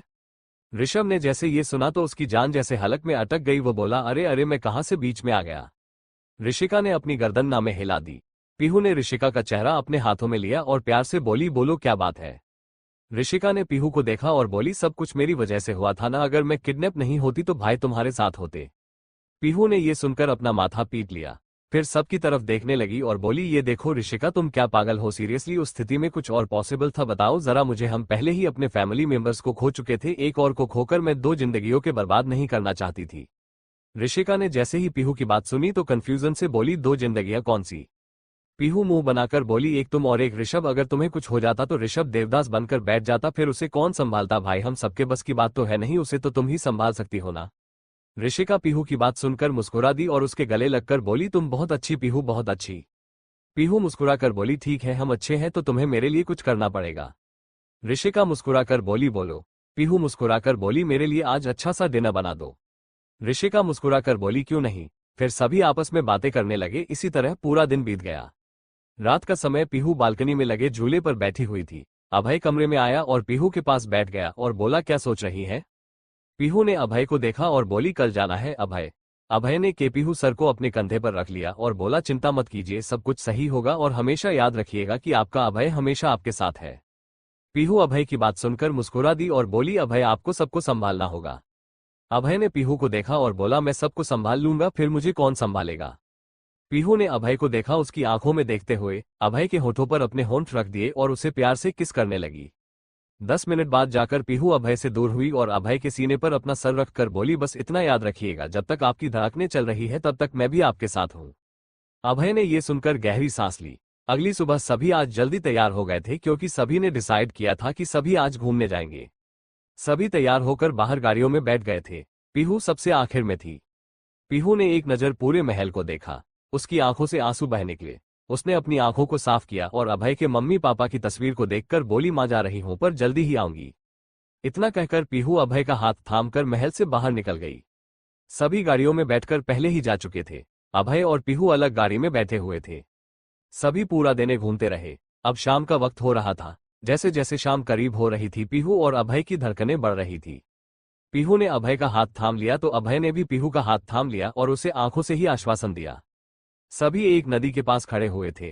पीहू ने एक नजर अपने बच्चे को देखा जो तीनों आपस में खिलखिला रहे थे। फिर पीहू ने अभय को देखा जो उसे ही शांत नजरों से देख रहा था। पीहू ने एक गहरी सांस भरी और पानी में गिर गई। सभी का ध्यान जब उस तरह गया पीहू तो पाया कि पानी में डूब रही है। पानी बहुत ही ज्यादा गहरा था वहां पर। सभी डरते हुए पीहू की तरफ भागे, पर वहां पर गार्ड थे। वो पहले ही फटाफट पानी में कूद गए ताकि वो पीहू को बचा सके, पर पीहू पानी में गहराई में उतर चुकी थी। गार्ड चाहकर भी पीहू तक पहुंच नहीं पा रहे थे। इसी तरह 3 घंटे बीत गए थे, पर पीहू पानी से बाहर नहीं आ पाई थी। सभी का रो रो कर बुरा हाल हो चुका था। ऋषभ जो सबको शांत कराने की कोशिश कर रहा था, उसकी नजर सामने अभय पर गई जिसकी आंखें एकदम खाली थी, एकदम शांत सा चेहरा जिस पर कोई भाव नहीं था। ऋषभ ने जब ये देखा कि अभय कोई भी कोशिश नहीं करा तो हैरानी से अभय को देखने लगा। फिर उसे समझ आ गया कि यह सब अभय और पीहू का कोई प्लान है। काफी देर मशक्कत करने के बाद जब पीहू का पता नहीं चला तो ऋषभ ने सभी को घर भेज दिया और साथ में बच्चों को भी। अभय अभी भी अपने हाथ पैंट की पॉकेट में डाले हुए वहीं खड़ा था और एकटक गहराई से उस पानी को देख रहा था। ऋषभ उसके पास आया, उसके कंधे पर हाथ रखकर बोला, ये तुम दोनों ने क्या प्लान किया था और इस तरह क्यों किया? अभय उसी तरह पानी में देखता हुआ बोला, समय आने पर पता चल जाएगा, तुम्हें घर जाकर सबको संभालना चाहिए और किसी को कुछ पता नहीं चलना चाहिए। ऋषभ ने जैसे ये सुना तो वह हैरानी से अभय को देखने लगा और बोला, पीहू अपने बच्चों को छोड़कर कैसे जा सकती है, और तुम्हें छोड़कर मुश्किल से तो अब सब कुछ सही हुआ था, अब ये तुम दोनों ने क्या खेल रचा है और इसकी वजह भी क्या है? अगर कोई बात थी तो तुम दोनों किसी और तरीके से सुलझा लेते। ऋषभ की बात सुनकर अभय ने गुस्से से ऋषभ को देखा और बोला, ऋषभ मुझे पहले ही बहुत गुस्सा आ रहा है, मैं नहीं चाहता कि अपने गुस्से में मैं कोई हद पार कर दूं और हमारे रिश्ते पर कोई असर पड़े, तो से तुम यहाँ से चले जाओ, मुझे यहाँ अकेले रहने दो। अभय की बात सुनकर ऋषभ ने अपना सर हिला दिया और फिर वहां से महल के लिए चला गया। अभय एक टक पानी में देख रहा था, उसकी आंखों से न चाहते हुए भी आंसू निकल गए। एपिसोड 296। वही सबमरीन में बैठी पीहू भी अभय को देख रही थी, उसकी आंखों से भी ना चाहते हुए आंसू निकल रहे थे। ये सिर्फ पीहू ही जानती थी कि उसके लिए अपने बच्चों और अभय को छोड़कर आना कितना मुश्किल था। तभी पीहू के कंधे पर किसी ने हाथ रखा। पीहू ने पीछे मुड़कर देखा तो बुआ जी खड़ी थी। बुआ जी ने पीहू को देखा और बोली, पीहू अभी भी समय है, अगर आप वापस जाना चाहती है तो जा सकती हैं, हम इस मिशन को खुद संभाल लेंगे। पीहू ने मुस्कुराकर बुआ जी को देखा और बोली, जब आपने अपना पूरा परिवार छोड़ दिया तो मुझे भी कोई मुश्किल नहीं होने चाहिए, और वैसे भी यह मैं उनके लिए ही कर रही हूँ। बुआ जी गहरी सांस लेकर बोली, हम आपके साथ हैं, बस अब आपको सब कुछ भूलना होगा कि आप किसी की पत्नी या माँ हैं, अब वहां पर आप सिर्फ एक आम लड़की बनकर जाएंगी। पीहू मुस्कुराकर बोली, आप चिंता मत कीजिए बुआ जी, जब मैं आपके ऐसे जुनूनी बेटे को झेल सकती हूँ तो फिर वो क्या चीज है। बुआ जी पीहू की बात सुनकर मुस्कुरा दी और फिर सबमरीन अपनी मंजिल की तरफ चल पड़ी। वहीं राजस्थान में तो मानो हड़कंप मच गया था। सभी तक ये बात पहुंच चुकी थी कि हुकुम रानी साहब नहीं रही, उनकी मौत हो गई है पानी में डूबकर। हर एक न्यूज चैनल पर बस यही खबर चल रही थी। सभी का रो रो कर बुरा हाल था। अभय एकदम शांत सा सोफे पर बैठा हुआ था। तभी उसकी नजर शौर्य, वीर और परी पर गई, जो मासूम नजरों से आसपास देख रहे थे कि हो क्या रहा है। अभय ने जब ये देखा तो वह उठकर उन तीनों के पास आया। फिर अभय ने शौर्य और वीर को अपनी गोद में उठा लिया और परी को भी अपने साथ आने को कहा। फिर तीनों बच्चे अभय के साथ चल पड़े। अभय उन तीनों को लेकर अपने कमरे में आया था। अभय ने तीनों को बेड पर बैठा दिया। फिर तीनों के चेहरे को देखने लगा, जो पीहू को ढूंढते ढूंढते रो रो कर लाल हो गए थे। अभय ने अपने तीनों बच्चों को देखा और प्यार से बोला, आपको पता है आपकी मम्मा हमारे साथ गेम खेल रही है। अभय की बात सुनकर तीनों बच्चे कन्फ्यूजन से अभय को देखने लगे तो अभय बोला, इस गेम में आपकी मम्मा हमारे साथ छुपन छुपाई खेलेंगी और हमें उन्हें ढूंढना है। परी अपने आंसू साफ करते हुए बोली, पर पापा हम मम्मी को कैसे ढूंढें, लोग तो कह रहे हैं कि हमारी मम्मी दूर चली गई है। अभय ने परी को उठाकर अपनी गोद में बैठा लिया। फिर बोला, आपकी मम्मा कहीं नहीं गई है, वो हमारे पास है, बस हम चारों को मिलकर उन्हें ढूंढना है, और जब हम उन्हें ढूंढ लेंगे तो हम उन्हें कहीं जाने नहीं देंगे, फिर हम जीत जाएंगे। परी ने जैसे ये सुना तो वो बोली, पापा फिर शौर्य और वीर का कौन ख्याल रखेगा, पापा वो तो अभी छोटे हैं ना। परी की बात सुनकर अभय की नजर शौर्य और वीर पर गई, जो उसे ही अपनी मासूम आंखों से देख रहे थे। अभय ने ये देखकर गहरी सांस ली। फिर शौर्य और वीर को भी अपने पास बैठा लिया और बोला, आप खेलोगे न मम्मी के साथ यह गेम, फिर हम आपकी मम्मी को जल्दी ढूंढ लगे, ठीक है, पर यह बात आप किसी को भी नहीं बताओगे, ये सिर्फ हमारा सीक्रेट रहेगा, ठीक है। अभय की बात सुनकर तीनों बच्चों ने सर हाँ में हिला दिया। फिर अभय ने एक नौकर से खाना मंगवाकर उन तीनों को खिला दिया और तीनों को वही बेड पर सुला दिया। तभी अभय ने ड्रार खोला तो उसमें एक लेटर अभय को दिखा। अभय ने वो लेटर खोला और देखा कि वो पीहू की तरफ से था। अभय ने ये देखकर गहरी सांस ली। फिर अपने तीनों बच्चों को देखकर कमरे से बाहर आ गया और झूले पर बैठ गया और पीहू के लेटर को खोलकर पढ़ने लगा, जिसमें लिखा था, अभय जानती हूं मैं बहुत बड़ा कदम उठाया है मैंने, और आपसे झूठ भी बोला है, मुझे पता है आप तक सच्चाई किसी ना किसी दिन पहुंच ही जाएगी, इसलिए अभी बता रही हूं, मुझे नहीं पता अभय की इस मिशन पर क्या होगा, इसलिए मैं चाहती हूं कि आप अपना और बच्चों का ख्याल रखें, उन्हें किसी भी चीज की कभी कमी नहीं होने देंगे। अभय ने जैसे ही इतना पढ़ा तो गुस्से से उसकी आंखें बेहद लाल हो गई थी, पर अभय ने खुद को शांत किया और आगे पढ़ने लगा। मुझे पता है आप अभी गुस्सा ही हो रहे होंगे, अगर मैं आपके सामने होते तो पक्का आप मुझे बिल्कुल नहीं छोड़ते, पर अभय मैं सिर्फ आपकी सेफ्टी और बच्चों के लिए सेफ्टी के लिए जा रही हूँ। मैं सिर्फ इस खेल के मास्टरमाइंड को एक बार ही पकड़ना चाहती हूँ ताकि आगे जाकर मेरे बच्चों को कोई मुश्किल ना हो, और आपको इसलिए वहां रख रही हूँ क्योंकि आपको रियासत को देखना होगा। अभय असल में हम दोनों की जिंदगी हमारी नहीं है, वो इस जनता की भी है। अगर यह रियासत गलत हाथों में चली जाएगी तो इस रियासत का अंत हो जाएगा, जो मैं नहीं चाहती हूँ, इसीलिए आप सिर्फ इतनी देर तक सब संभालेगा जितनी देर तक मैं नहीं आती, और मैंने आपसे वैसे भी वादा किया है कि मैं सही समय पर वापस आ जाऊंगी, ठीक है। और हाँ, एक और बात, I love you so much, बस कभी भी कोई खबर अगर आपको पता चले तो उस पर विश्वास मत कीजिएगा, इतना याद रखिएगा कि आपकी पीहू आपसे बेइंतहा मोहब्बत करती है। अभय ने उस लेटर को एक नजर घूरा, फिर उसे अपने सीने से लगा लिया और बोला, पीहू मैं आपको बिल्कुल नहीं छोड़ने वाला वापस, तो आइए उसके बाद देखिए मैं आपके साथ क्या करूंगा। पीहू भी सबमरीन में बैठी हुई थी और खुद से बोली, जानती हूँ गुस्सा ही कर रहे होंगे आप, कोई नहीं सह लूंगी आपके गुस्से को। फिर इसी तरह दिन बीतने लगे, सभी अपने अपने कामों में व्यस्त हो चुके थे। अभय भी अपनी जिंदगी में आगे बढ़ चुका था। हाँ, पीहू के जाने के बाद उसका गुस्सा जो था, जो मुश्किल से कम हुआ था, वो एकदम अपने चरम पर था। अब अभय पहले जैसा क्रूर बन गया था, वापस वही बन गया था जो पीहू के आने से पहले का था, जहां पहले प्रजा उसे देखकर खुश होती थी, अब उन्हें भी डर लगने लग चुका था। अभय अब छोटी सी गलती को भी माफ नहीं करता था। महल में ऋषभ हड़बड़ाते हुए कमरे में आया और अभय के सामने वाले सोफे पर बैठकर बोला, अभय कल शौर्य और वीर का जन्मदिन है तो क्या सोचा है, क्या करना है? अभय उसी तरह अपना काम करते हुए बोला, क्या करना है, एक ग्रैंड पार्टी दे देंगे, बच्चे खुश हो जाएंगे बस। ऋषभ ने जैसे ये सुना तो वो गुस्से से आग बबूला हो गया और गुस्से से चीखता हुआ बोला, बस ग्रैंड पार्टी यही बच्चों को चाहिए, इतनी सी उम्र में तुम दोनों ने बच्चों का मजाक बना दिया है, भगवान ने तुम्हारी सुन ली है तो तुम दोनों अपनी अकड़ दिखा रहे हो। एक वो जो सब कुछ छोड़कर चली गई, पता नहीं क्यों गई है, तू भी नहीं बताता है, और तू यहाँ होकर भी अपने बच्चों को तड़पा रहा है, उनके पास गया भी है कि उन्हें बिना माँ की कैसा लगता है, पर नहीं, तुम दोनों को तो बस अपनी पड़ी हुई है। अभय ने जैसे ही ऋषभ की बात सुनी तो उसने अपनी लाल आंखों से ऋषभ को देखा और अपनी गहरी और शांत आवाज में बोला, शांत हूं मैं ऋषभ, मुझे शांत ही रहने दे। पीहू ने जो आग लगाई है उसको मैं खुद संभाल नहीं पा रहा हूं, तुम्हें क्या पता कि मैं कितना जल रहा हूं। हर वक्त मुझे एक ही चिंता लगी रहती है कि वो कैसी होगी। उस लड़की ने बस अपने मन की और छोड़कर चली गई। उसे ये भी नहीं याद रहा कि उसके बिना मैं और मेरे बच्चे कैसे जिएंगे। ऋषभ ने जब अभय की बात सुनी तो वो अभय को देखने लगा जिसकी आंखें अंगारे बरसा रही थी। ऋषभ ने गहरी सांस ली और बोला, पर पीहू गई ही क्यों है, ये तो बस तुम ही मुझे बता सकते हो, मैं वादा करता हूं कि मैं किसी को नहीं बताऊंगा। अभय ने एक नजर ऋषभ को देखा, फिर बोला, वो इन सब के मास्टरमाइंड को ढूंढने गई है और इसमें उसका साथ बुआ जी ने दिया है। मुझे तो तभी समझ जाना चाहिए था जब बुआ जी यहाँ आई थी, उनके आने का मकसद असल में ये था। ऋषभ ने जैसे ही यह सुना तो वो सोचते हुए बोला, मास्टरमाइंड, कौन मास्टरमाइंड?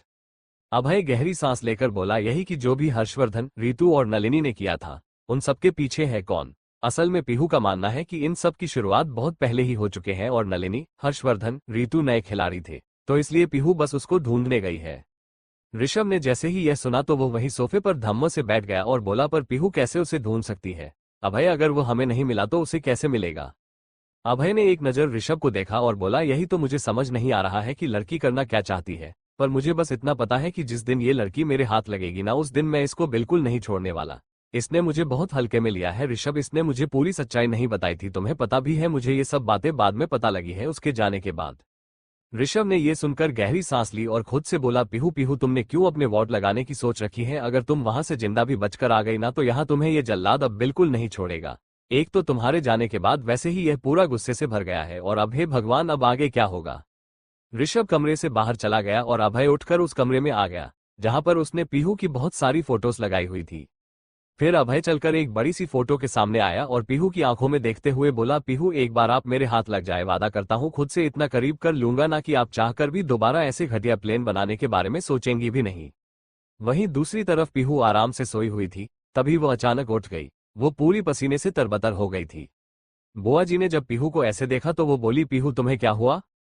पीहू हल्की सी मुस्कान लेकर बोली, कुछ नहीं, इस मिशन के बाद असली जंग की तैयारी होनी बाकी है। बुआ जी ने जैसे ये सुना तो वो कंफ्यूजन से पीहू को देखने लगी। तो पीहू मुस्कुराते हुए बोली, अभय सिंह राजपूत, उनके किस्से तो आपको भी सुनने को मिल ही रहे हैं, पूरे जल्लाद बन गए हैं। बुआ जी मुस्कुराकर बोली, वो तो तुम्हारी याद में तड़प रहा है, मुझे लगता है वो मुझे भी नहीं छोड़ने वाला, उम्र का लिहाज भी नहीं करेगा वो लड़का अब। पीहू ने ये सुनकर गहरी सांस ली, फिर अपनी आंखें बंद की तो उसके सामने शौर्य, वीर परी और अभय छा गए। पीहू मुस्कुराते हुए बोली, मुझे पता है कल आप दोनों का जन्मदिन है, मैं आशा करती हूँ कि आप दोनों की उम्र लंबी हो और आप दोनों खुशहाल जिंदगी जिए। एपिसोड 297। पीहू फिर मुस्कुराते हुए सो गई। अगली सुबह पीहू अपनी मंजिल पर पहुंच चुकी थी। पीहू इस समय लंदन में थे। पीहू बस स्टैंड पर खड़ी होकर बोली, अब मुझे बस उस शख्स का पता लगाना है। बुआ जी भी पीहू के साथ थी, वह भी सीरियस होकर बोली, हम कर लेंगे। पीहू ने मुस्कुराते हुए बुआ जी को देखा, फिर दोनों अलग अलग दिशा की तरफ मुड़कर वहां से चली गई। वहीं राजस्थान में सुबह का समय आज शौर्य और वीर का जन्मदिन था, इसलिए महल में धूम मची हुई थी, हर तरफ रौनक ही रौनक थी। अभय का कमरा। अभय तैयार होकर पीहू की फोटो के सामने आया और मुस्कुराते हुए बोला, कुछ दिन चैन से जी लीजिए हुकुम रानी सा, उसके बाद देखिए क्या करता हूं मैं। इतना कहकर अभय कमरे से बाहर आ गया और बच्चों के कमरे की तरफ चला गया। अभय ने मुस्कुराते हुए अपने बच्चों को उठाया, फिर उन्हें तैयार किया। फिर अभय शौर्य, वीर को लेकर नीचे आ गया जहां पर परी पहले ही बैठी हुई थी। सभी बेहद खुश थे, आज सभी वहां पर आए हुए थे।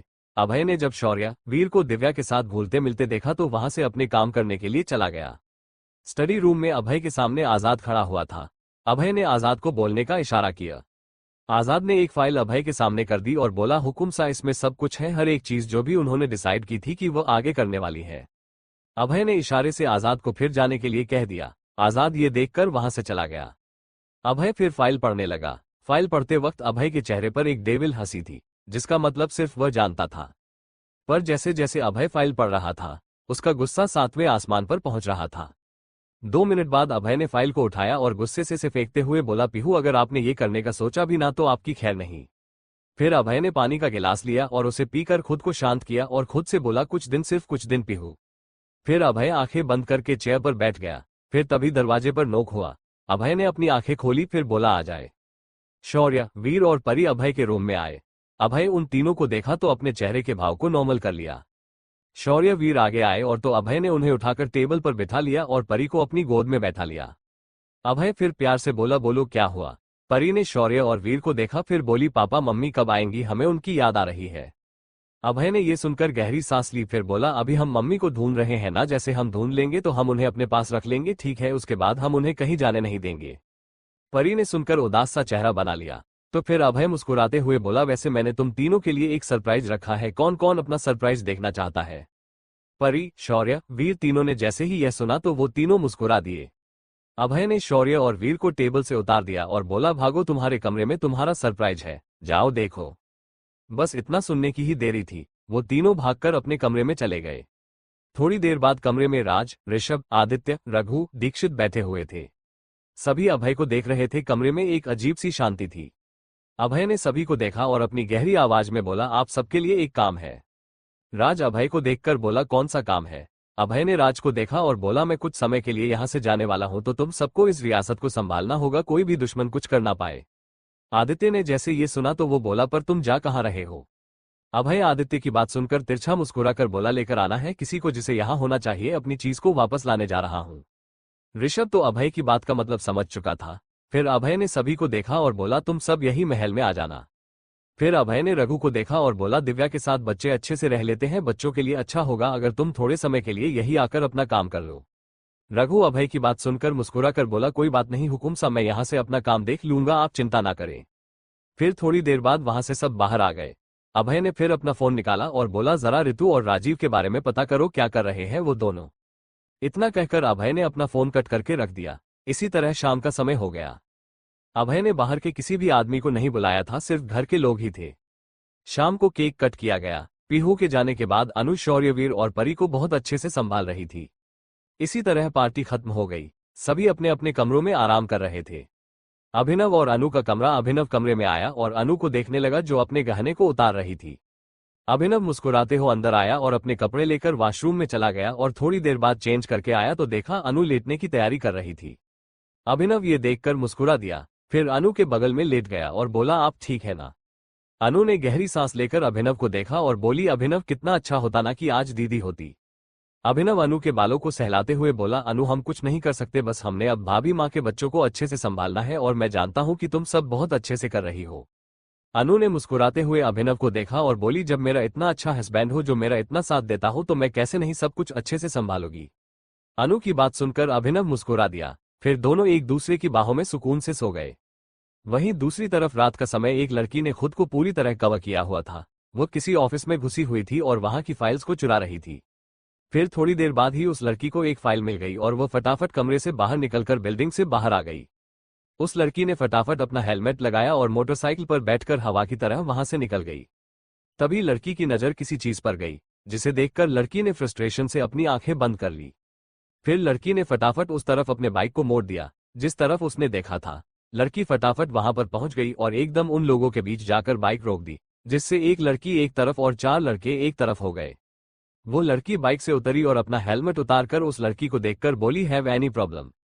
तभी पीछे से एक लड़का उस लड़की के कंधे पर हाथ रखकर बोला, don't you dare interfere in a matter. उस लड़की ने उस लड़के को हाथ को मोड़ करके पीछे धक्का दे दिया और लड़की की तरफ देखकर बोली, sweetheart use your mind to save yourself. वो लड़की जो घबराई हुई थी वो उस लड़की को देखने लगी, तो उस लड़की ने डरी हुई लड़की को अपना सैंडल देने को कहा जो बेहद नुकीली थी।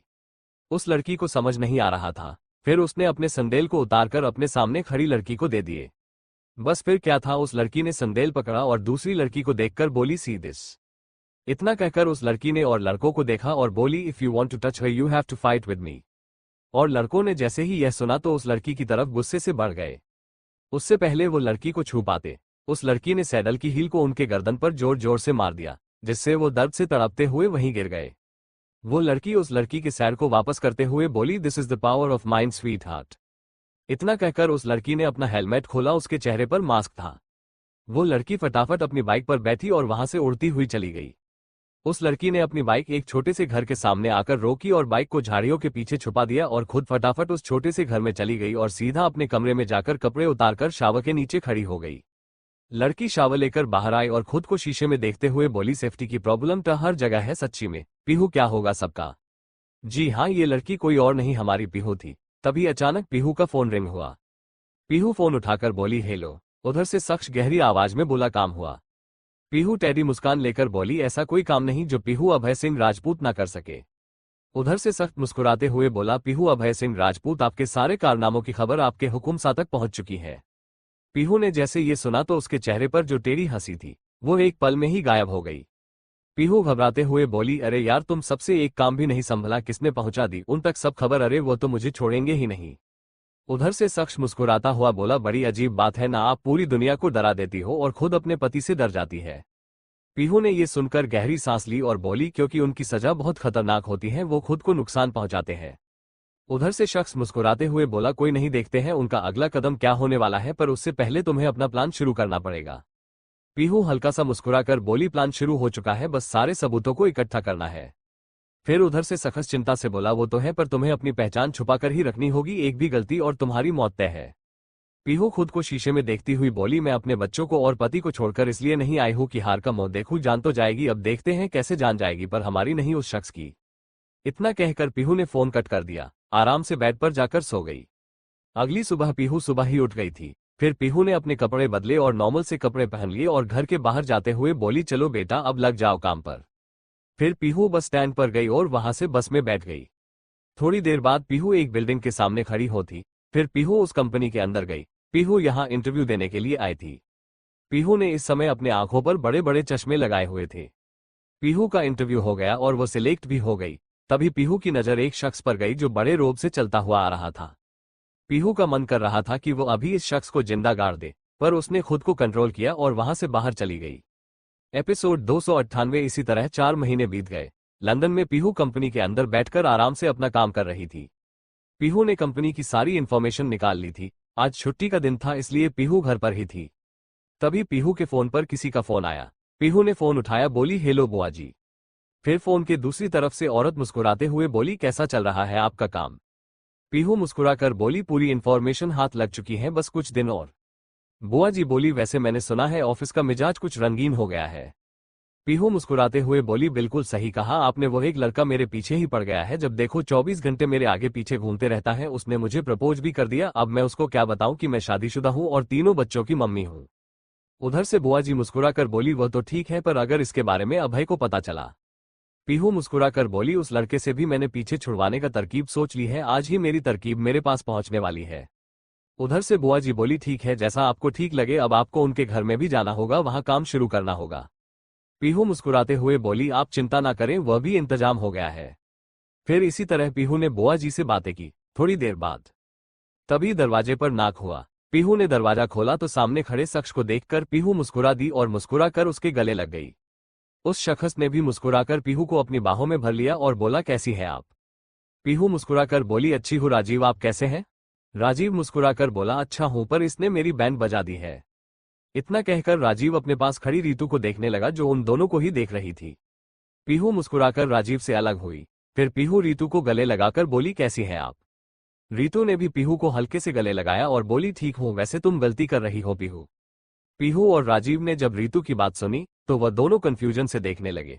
तो रीतू बोली, अगर अभय को तुम्हारे इस ड्रामे के बारे में पता लग गया तो।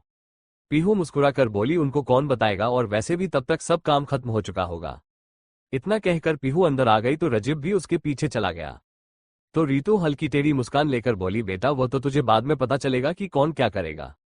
रीतू भी मुस्कुराते हुए अंदर आ गई और हॉल में बैठ गई। फिर तीनों अपना प्लान डिस्कस करने लगे।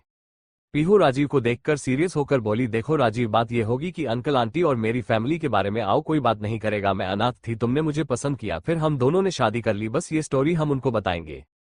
राजीव पीहू को देखकर बोला, वो तो ठीक है, पर तुम क्या बताओगी कि तुम इंडिया से कब आए हो। पीहू मुस्कुराकर बोली, सच बोलेंगे कि 4 महीने पहले ही मैं आई हूं, क्योंकि तुम्हारी यहाँ जॉब लग गई थी और तुम अच्छे से सेटल हो गए थे।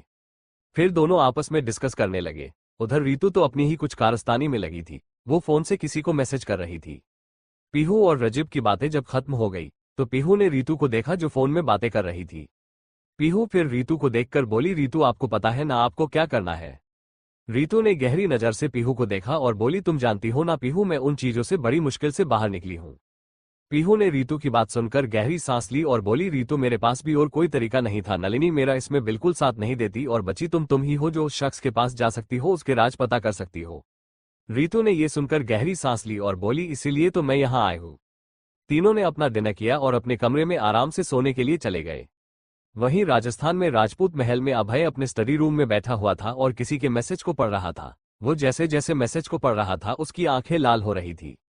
फिर अभय ने अपनी आंखें बंद कर ली और गहरी सांसें लेने लगा। अभय ने फिर आजाद को बुलाया। आजाद अंदर आया तो अभय उसे देखकर बोला, आजाद हमारी उस कंपनी के साथ डील हुई कि नहीं। आजाद सर झुकाकर बोला, हुकुम सा डील हो गई है और वो तो बहुत ज्यादा खुश है। अभय अपनी जगह से खड़ा हुआ और स्मर्क करते हुए बोला, ठीक है तैयारी करो मीटिंग में जाने की, ये मीटिंग अच्छी जानी चाहिए, समझे तुम। फिर आजाद वहां से चला गया और अभय भी वहां से सीधा अपने बच्चों के कमरे में आ गया। अभय ने देखा तीनों बच्चे आराम से सो रहे थे। अभय ये देखकर खुद से बोला, चलो कोई तो है जो हुकुम रानी सा के जाने के बाद चैन से सो रहा है, वरना वो तो मेरी नींद खुद के साथ लेकर चली गई है।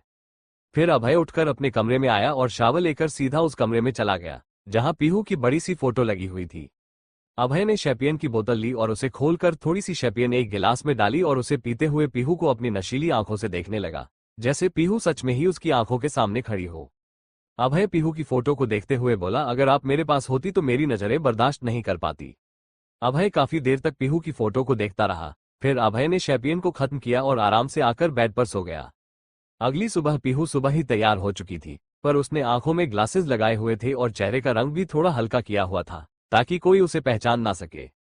फिर पीहू तैयार होकर हाल में आए। फिर तीनों ने मिलकर नाश्ता किया और पीहू राजीव को लेकर अपनी मंजिल की तरफ निकल पड़ी। राजीव पीहू को छोड़ने उसके ऑफिस आया था। राजीव ने पीहू को ऑफिस में छोड़ दिया और उसे मुस्कुराते हुए बाय कहने लगा और पीहू भी उसे बाय कह रही थी। फिर पीहू मुस्कुराते हुए अंदर चली गई। तभी वहां एक शख्स आया। उसे देखकर राजीव मुस्कुरा दिया और शख्स के साथ हाथ मिलाते हुए बोला, अरे सर आप यहाँ पर। सामने खड़े थे वीरेंद्र सिंह, इस कंपनी के मालिक जहां पीहू काम करती थी। वीरेंद्र जी मुस्कुराकर बोले, अरे भाई हम तो यहाँ हैं, पर आप किसे छोड़ने आए थे यहाँ पर। राजीव मुस्कुराते हुए बोला, मैं अपनी वाइफ को यहाँ छोड़ने आया था। वीरेंद्र जी मुस्कुराकर बोले, अरे वाह, तुम्हारी वाइफ हमारे ऑफिस में काम करती है और हमें पता नहीं क्या नाम है तुम्हारी वाइफ का। राजीव मुस्कुराकर बोला, जी माहिरा। पीहू ने अपना नाम यहाँ बदला हुआ था, उसने अपना नाम माहिरा रखा हुआ था। वीरेंद्र जी मुस्कुराकर बोले, अरे वाह माहिरा, अच्छा वो नई यहाँ आए हैं, बहुत टैलेंटेड गर्ल है। राजीव मुस्कुराकर बोला, जी सर जानता हूं मैं। वीरेंद्र जी मुस्कुराकर बोले, ठीक है फिर कभी आना हमारे घर। राजीव मुस्कुराकर बोला, सर हम जैसे छोटे एम्प्लॉय आपके यहाँ अच्छे नहीं लगते हैं। वीरेंद्र जी मुस्कुराकर बोले, अरे ऐसे कैसे, हमने तुम्हारी कंपनी के साथ इतने सारे डील साइन किए हैं और उसमें तुम्हारा भी तो हाथ है, तो हम चाहते हैं कि तुम हमारे घर जरूर आओ और अपनी वाइफ को लेकर आना, हम तुम्हारा इंतजार करेंगे। राजीव मुस्कुराकर बोला, सर थैंक यू, हम जरूर आएंगे। वीरेंद्र जी मुस्कुराकर बोले, तो क्यों ना तुम कल ही आना। राजीव मुस्कुराकर बोला, जी सर मैं देखूंगा, शुक्रिया। इतना कहकर राजीव वहां से चला गया। एपिसोड 299। फिर इसी तरह पूरा दिन बीत गया। राजीव और पीहू दोनों ही कल वीरेंद्र के घर जाने के लिए एक्साइटेड थे, क्योंकि पीहू को जितने भी प्रूफ मिले थे वो सभी वीरेंद्र के ही खिलाफ थे। रात का समय सभी डिनर करके अपने कमरों में आराम करने के लिए जा चुके थे। पीहू ने भी शावर लेकर अपने कपड़े बदलकर खिड़की के पास खड़ी थी। वो एक टक चांद को देख रही थी। पीहू ने अपनी आंखें बंद की और खुद से बोली, कैसे हैं अभय आप, बहुत मन कर रहा है कि भागकर आपके पास आ जाओ, इतना तो तब भी बुरा नहीं लगता था जब मैं कश्मीर में या कोलकाता में थी, पर अब आपसे दूर रहा ही नहीं जाता। इतना कहकर पीहू ने मुस्कुराकर अपनी आंखें खोली और फिर बेड पर जाकर आराम से लेट गई। दूसरी तरफ राजस्थान में अभय भी पूरा दिन अपना काम करता रहा। इसी तरह रात का समय हो गया। सभी डिनर कर रहे थे। अभय ने अभिनव को देखा और बोला, अभिनव मैं कुछ समय के लिए यहां से जा रहा हूं, तो तुम बच्चों का और अनु का अच्छे से ख्याल रखना। अनु ने जैसे ही यह सुना तो वो बोली, पर जीजू आप कहां जा रहे हैं और कितने समय बाद आएंगे। अनु की बात सुनकर अभय ने अनु को देखा और बोला, तुम चिंता मत करो, बस बच्चों का ख्याल रखना और खुद का भी। अनु मुस्कुराकर बोले, जीजू आप भी अपना ध्यान रखना। दिव्या भी वहीं रुक गई थी, पर रघु चला गया था क्योंकि उसे अपना काम भी देखना था। इसी तरह सब अपने कमरों में आराम से जाकर सो गए। अगला दिन लंदन में पीहू, राजीव और ऋतु हॉल में बैठे हुए थे। पीहू ऋतु को देखकर बोली, वैसे ऋतु तुमने क्या डिसाइड किया है। ऋतु ने पीहू को देखा और बोली, किस बारे में? पीहू ने ऋतु को घूर कर देखा और बोली, यही कि शादी कब करोगी, अब हमारे राजीव को इतना भी मत तड़पाओ। पीहू की बात सुनकर राजीव मुस्कुराने लगा, तो ऋतु उसे घूर कर देखने लगी और बोली, देखते हैं, इसने मुझे प्रपोज नहीं किया पर। राजीव ये सुनकर हैरान होकर ऋतु को देखने लगा और बोला, तुम कितनी खराब हो ऋतु, पिछले महीने मैं तुम्हें डिनर पर लेकर गया था और वहां मैंने तुम्हें रिंग दी थी, वो क्या था? ऋतु मुंह बनाकर बोली, मेरा प्रपोजल बेस्ट होना चाहिए, इस तरह का कोई प्रपोजल होता है क्या? पीहू मुस्कुराकर दोनों को देखने लगी। पीहू फिर मुस्कुराकर बोली, ठीक है, इस मिशन के खत्म होने के बाद तुम दोनों यहां से जा सकते हो और जो करना है वो कर सकते हो। ऋतु ने फिर राजीव और पीहू को देखा, फिर अपना बैग उठाकर वहां से चली गई। ये देखकर पीहू के चेहरे की मुस्कान भी चली गई। राजीव ये देखकर बोला, क्या हुआ पीहू, कोई प्रॉब्लम है क्या? पीहू ने गहरी सांस ली और बोली, नहीं राजीव, मुझे ऐसा लग रहा है कि कुछ होने वाला है। राजीव फिर बोला, फीलिंग कैसी आ रही है, अच्छा होगा या बुरा? पीहू फ्रस्ट्रेट होकर बोली, अरे यार, यही तो समझ नहीं आ रहा कि अच्छा होगा कि बुरा, पर अच्छा ही हो, वरना बुरा झेलने के हालात में नहीं हूं मैं। फिर पीहू राजीव ने आपस में बातें की। इसी तरह शाम का समय हो गया। पीहू और राजीव दोनों वीरेंद्र जी के घर के लिए निकल चुके थे। आधे घंटे ड्राइव करने के बाद राजीव और पीहू वीरेंद्र जी के घर के सामने खड़े थे। राजीव और पीहू ने एक दूसरे को देखा। राजीव ने मुस्कुराते हुए पीहू का हाथ थाम लिया तो पीहू भी मुस्कुराते हुए अंदर चली गई। वीरेंद्र जी हॉल में ही बैठे हुए थे। जब उन्होंने राजीव और पीहू को देखा तो मुस्कुरा कर बोले, आइए राजीव, हमें बहुत अच्छा लगा कि आप यहाँ आए। राजीव उनसे हाथ मिलाता हुआ बोला, ये तो मेरे लिए फक्र की बात है सर कि आपने मुझे बुलाया यहाँ। वीरेंद्र जी मुस्कुरा कर बोले, अरे बरोकदार, यह हमारे लिए फक्र की बात है कि हमें इंडिया लोगों से मिलने का मौका मिल रहा है, वरना अंग्रेजों के साथ रह रहकर अंग्रेजी ही दिमाग में अच्छी तरह चढ़ चुकी है। वीरेंद्र जी ने पीहू को देखा, फिर बोले, माहिरा, मुझे तो पता ही नहीं था कि आपने इतने टैलेंटेड बंदे के साथ शादी की है। पीहू मुस्कुराकर बोली, जी सर, और थैंक यू सो मच मैं अपने घर में बुलाने के लिए। वीरेंद्र जी मुस्कुराकर बोले, अरे इसमें कौन सी बड़ी बात है, आइए, हमने आप दोनों को बैठने के लिए बोला ही नहीं, आइए बैठिए। इतना कहकर वीरेंद्र जी वहीं सोफे पर बैठ गए और पीहू और राजीव भी वहीं बैठ गए। तभी वहां एक औरत आई जिसे देखकर भी पीहू मानो आंखें बाहर आने को हो गई। पीहू ने फिर अपनी हैरानी को अंदर दबा लिया। पीहू अपने मन में बोली, यह यहाँ क्या कर रही है? औरत आई और मुस्कुराते हुए वीरेंद्र जी के बगल में बैठ गई। तो वीरेंद्र जो मुस्कुरा कर बोले, राजीव, माहिरा इनसे मिले, ये है हमारी धर्मपत्नी। पीहू ने जैसे ये सुना तो वह मानो पागल ही हो गई, क्योंकि उसके सामने कोई और नहीं, बुआ जी बैठी हुई थी। पीहू ये सब देखकर सकते में आ चुकी थी। उसे समझ नहीं आ रहा था कि बुआ जी ने उससे झूठ क्यों बोला। बुआ जी भी पीहू की आंखों में देख रही थी, पर उन्होंने कोई भी रिएक्शन नहीं दिया, वो बिल्कुल शांत थी। बुआ जी मुस्कुराकर बोली, इन्होंने हमें बताया था कि कोई इंडियन कपल आज हमारे यहाँ आ रहे हैं, तो मैं तो बहुत खुश हो गई। इंडिया से अगर कोई आता है तो हमें बहुत अच्छा लगता है। पीहू ने खुद को नॉर्मल किया और वह बुआ जी की आंखों में देख रही थी, जैसे कुछ ढूंढने की कोशिश कर रही हो। बुआ जी मुस्कुराकर बोली, वैसे राजीव, आपकी चॉइस बहुत अच्छी है, बहुत खूबसूरत है आपकी पत्नी। राजीव मुस्कुराकर बोला, थैंक यू मैम। फिर बुआ जी मुस्कुराकर बोली, वैसे मैंने आप सभी के लिए आज इंडियन खाना ही बनवाया है, क्योंकि मुझे पता है आप सबको इंडियन खाना बेहद मिस करते होंगे। राजीव मुस्कुराकर बोला, नहीं मैम, मेरी वाइफ बहुत अच्छा खाना बनाती है। बुआ जी यह सुनकर मुस्कुरा दी। तभी थोड़ी देर तक सभी आपस में बातें करते रहे। फिर तभी बुआ जी बोली, चलिए डिनर कर लेते हैं। वीरेंद्र जी बोले, अरे रुक जाए भाग्यवान, अभी आपके लिए एक सरप्राइज है, इंतजार कीजिए, वो थोड़ी ही देर में आने वाले होंगे। बुआ जी ने यह सुनकर वीरेंद्र जी को देखकर मुस्कुराकर बोली, ठीक है, मैं जब तक खाने की तैयारी देख कर आती हूँ। तभी पीहू बोली, मैं भी मैम की मदद कर देती हूँ। इतना कहकर पीहू भी बुआ जी के पीछे चली गई। पीहू भी बुआ जी के पीछे रसोई में आ गई, तो बुआ जी चुपचाप अपना काम करने लगी, जैसे उन्हें पीहू के आने से कोई फर्क ही नहीं पड़ रहा।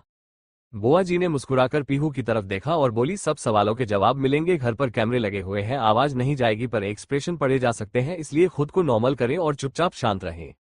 पीहू बुआ जी की बात सुनकर मुस्कुरा दी और बोली, पर आपने हमें पहले क्यों नहीं बताया इन सब के बारे में? बुआ जी ने मुस्कुराकर पीहू को देखा और बोली, अभी आपको बहुत कुछ जानना है, इसलिए हमने आपको पहले कह दिया था कि इस मिशन में कितना ही टाइम लग सकता है। अब आप शांत रहें और मुस्कुराकर बातें करें, इससे उनको भी शक नहीं होगा और आपका काम भी हो जाएगा। पीहू ने गहरी सांस ली और बोली, वैसे कौन आ रहा है आपको पता है? बुआ जी ने गहरी सांस ली और बोली, नहीं पता, ये सिर्फ वीरेंद्र ही जानते हैं कि कौन आने वाला है, कौन जाने वाला है। पीहू ने यह सुनकर गहरी सांस ली, फिर बुआ जी की मदद कराने लगी। फिर थोड़ी देर बाद पीहू बाहर आए। पीहू बाहर आए तो देखा कि हॉल में एक शख्स बैठा हुआ है जिसके पीठ पीहू की तरफ थी, तो पीहू को वो आवाज जाने पहचानी लगी। पीहू ने राजीव का चेहरा देखा, जिसके चेहरे तो ठीक था पर आंखें डरी हुई लग रही थी। पीहू ये देखकर कंफ्यूज हो गई। फिर पीहू मुस्कुराते हुए राजीव के पास आकर बैठ गई और सामने बैठे शख्स को देखने लगी। पीहू ने जैसे ही सामने बैठे शख्स को देखा तो उसकी आंखें मानो बाहर आने को ही हो गई। पीहू को ऐसा लग रहा था कि अगर जमीन फट जाती तो बस उसी में समा जाती। सामने बैठा शख्स पीहू को ही गहरी नजरों से देख रहा था। पीहू ने इस समय लॉन्ग स्कर्ट और क्रॉप टॉप पहना हुआ था, जिसमें वो बेहद प्यारी लग रही थी। पीहू ने बाल खुले छोड़े हुए थे, होठों पर पिंक लिपस्टिक जिसकी खूबसूरती को निखार रहे थे। पीहू ने डरते हुए अपना हाथ राजीव के हाथों पर रखा, पर सामने बैठे शख्स की नजरें पीहू के हर एक मोमेंट पर थी। फिर उस शख्स ने पीहू की आंखों में देखा और एक टेढ़ी हंसी हंस दिया, जिसे देखकर पीहू की मानो जान ही निकल गई। तभी वहां बुआ जी भी आई और उस शख्स को देखकर उनकी भी आंखें हैरानी से बड़ी हो गई। फिर वो खुद को नॉर्मल करके खुश होती हुई बोली, अरे अभय, आप यहाँ, आपने तो हमें सरप्राइज ही दे दिया। अभय भी अपनी जगह से खड़ा होकर बुआ जी के पास आया, उनके पांव छूकर बोला, सरप्राइज तो आपने हमें दिया बुआ जी। बुआ जी ने अभय की बात सुनकर उसे कंफ्यूजन से देखा तो अभय बोला, अरे आप अचानक यहाँ आ गई, थोड़े दिन और इंडिया में रह जाती तो अच्छा होता, थोड़ी अच्छे से बातचीत हो जाती। फिर अभय वापस अपनी जगह पर बैठ गया तो वीरेंद्र जी मुस्कुराकर बोले, भाग्यवान, कैसा लगा आपको हमारा सरप्राइज? हमारी अभय से कल ही बात हुई थी तो हमने सोचा क्यों ना आपको सरप्राइज दे दिया जाए। पीहू तो एकदम शांत होकर बैठी थी, उसको तो कुछ समझ नहीं आ रहा था। पहले बुआ जी के इस तरह सच सामने आना और अभय का इस तरह। अभय के सामने बैठे राजीव पीहू को देखकर बोला, वैसे फूफा जी, आपने हमें इनसे नहीं मिलाया। पीहू ने ये सुनकर अपने गले को तर किया। वीरेंद्र जी मुस्कुराकर बोले, अरे ये राजीव, इनके कंपनी के साथ हमारी बहुत डील साइन की है और यह उनकी पत्नी माहिरा। अभय ने जैसे ही यह सुना तो वो पीहू की आंखों में देखकर बोला, पत्नी वाइफ, बहुत अच्छी बात है वैसे। पीहू ने डर के कारण राजीव के हाथ को पूरी तरह नोच दिया था और अभय उन दोनों के हाथ को ही देख रहा था, जिससे उसकी आंखें लाल हो रही थी। बुआ जी ने भी ये देख लिया तो वो मुस्कुराते हुए बोली, अरे चलिए ना, डिनर करते हैं, वैसे भी काफी देर हो गई है, अभय को भी भूख लगी होगी। अभय ने पहले बुआ जी को देखा, फिर पीहू की तरफ नजर करके बोला, जी बहुत भूख लगी है, आखिर इतना लंबा सफर करके आया हूँ और यहाँ पर आकर इतना अच्छा सरप्राइज मिला। इतना कहकर अभय वहां से उठकर फ्रेश होने के लिए चला गया। पीहू और राजीव ने एक दूसरे का चेहरा देखा और दोनों के चेहरे ऐसे हो गए जैसे अभी रोने वाले हो। बुआ जी बोली, अरे तुम दोनों भी चलो, आओ डिनर कर लो। इतना कहकर चारों डाइनिंग टेबल पर चले गए। अभय भी आया और अपने चेयर पर बैठ गया। अभय ने नजर उठाकर देखा तो पीहू और राजीव साथ में बैठे हुए थे। पीहू ने भी अभय की नजरें खुद पर महसूस कर ली थी, पर अभी वो कुछ भी नहीं कर सकती थी। अगर उसने एक भी गलती की तो उसके इतने महीनों की मेहनत बर्बाद होने वाली थी। फिर पीहू धीरे धीरे करके खाना खाने लगे। तभी अचानक पीहू को ठसका लगा, जिसे देखकर राजीव ने फटाफट पानी का गिलास उठाकर पीहू को पानी पिला दिया और उसके पीठ को रब करने लगा। पीहू थोड़ी देर में नॉर्मल हुई। उसने नजर उठाकर अभय को देखा, जिसकी आंखें बेहद लाल हो चुकी थी। अचानक पीहू का चमच नीचे गिर गया। पीहू चम्मच उठाने के लिए नीचे झुकी तो उसने देखा कि अभय के हाथों की मुठियां एकदम कसी हुई है और उसके नशे साफ दिख रही हैं। पीहू ये देखकर खुद से बोली, पीहू आज तो तू गई बेटा। एपिसोड 300। फिर इसी तरह सभी ने डिनर किया। राजीव और पीहू घर जाने के लिए तैयार थे। राजीव और पीहू अपनी जगह से खड़े हो गए। राजीव वीरेंद्र जी को मुस्कुरा कर देखा, फिर बोला, सर अब हम चलते हैं, काफी रात हो गई है। वीरेंद्र जी मुस्कुराकर बोले, ठीक है बरखोदार, हमें बहुत अच्छा लगा कि आप यहाँ आए, दोबारा जरूर आइएगा। राजीव मुस्कुरा बोला, सर हम जरूर आएंगे। पीहू ने भी मुस्कुराते हुए बुआ जी को देखा और वीरेंद्र जी को। तभी पीहू की नजर अभय पर चली गई, जो उन दोनों को ही गुस्से से घूर रहा था। पीहू ये देखकर वीरेंद्र जी की तरफ मुड़कर मुस्कुराकर बोली, सर हमें चलना चाहिए, देर हो गई है। इतना कहकर पीहू ने राजीव का हाथ पकड़ा और हवेली से बाहर आ गई।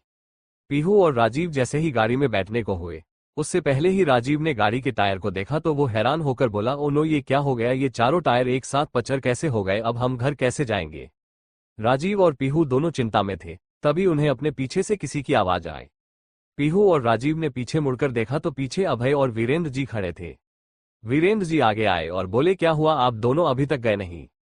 राजीव मुस्कुराकर बोला, सर पता नहीं अचानक कैसे गाड़ी के चारों टायर पंचर हो गए। तो पीहू मुस्कुराकर बोली, कोई नहीं सर, हम टैक्सी कर लेते हैं। उससे पहले ही अभय बोला, कोई नहीं, मैं आप दोनों को छोड़ देता हूं, मैं भी घर ही जा रहा हूं।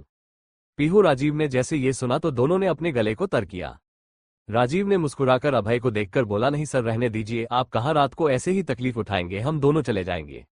अभय ने जैसे ही राजीव की बात सुनी तो अपनी गहरी और शांत आवाज में बोला, मैं आपको छोड़ सकता हूं, इतनी भी कोई बड़ी प्रॉब्लम नहीं है।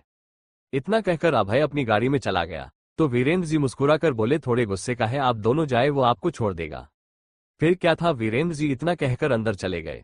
पीहू राजीव ने एक दूसरे को देखा। राजीव मुंह बनाकर बोला, तेरा तो कुछ नहीं जाएगा, पर मुझे वो बिल्कुल नहीं छोड़ेगा, अगर तुम्हें कोई हाथ भी लगाए तो भी वो खाने को दौड़ता है। अब तो मैंने तुझे अपनी पत्नी बना लिया है, पता नहीं वो मेरा क्या करेगा। हे भगवान, मेरी ऋतु को खुश रखना मेरे जाने के बाद। राजीव के बात सुनकर पीहू ने राजीव को घूर कर देखा और बोली, एकदम चुप, खुद भी डर रहा है, मुझे भी डरा रहा है। इतना कहकर पीहू गाड़ी की तरफ बढ़ गई। पीहू जैसे ही आगे बैठने को हुई उससे पहले ही अभय अपनी गहरी शांत आवाज में बोला, पीछे आए माहिरा। पीहू ने जैसे ही अभय की एकदम शांत पर ठंडी आवाज सुनी तो उसे ऐसे लगा गया कि आज उसकी बैंड अच्छे से बजने वाली है। पीहू बिना कोई ना नुका के पीछे आकर बैठ गई और राजीव फ्रंट सीट पर आकर बैठ गया। थोड़ी देर बाद गाड़ी चलने लगी। गाड़ी में एकदम अजीब सी खामोशी थी। ड्राइवर गाड़ी को ड्राइव कर रहा था। तभी अभय ने एक बटन प्रेस किया जिससे गाड़ी में पार्टीशन लग गया, जिसे देखकर राजीव को सुकून तो पीहू की सांसें गले में अटक गई। पीहू ने महसूस कर अपनी नजरें नीची कर ली। काफी देर तक पीहू उसी तरह अपने नजरें नीचे किए हुए ही बैठी रही। पीहू को अपने ऊपर किसी की बेहद गहरी नजरें महसूस हो रही थी।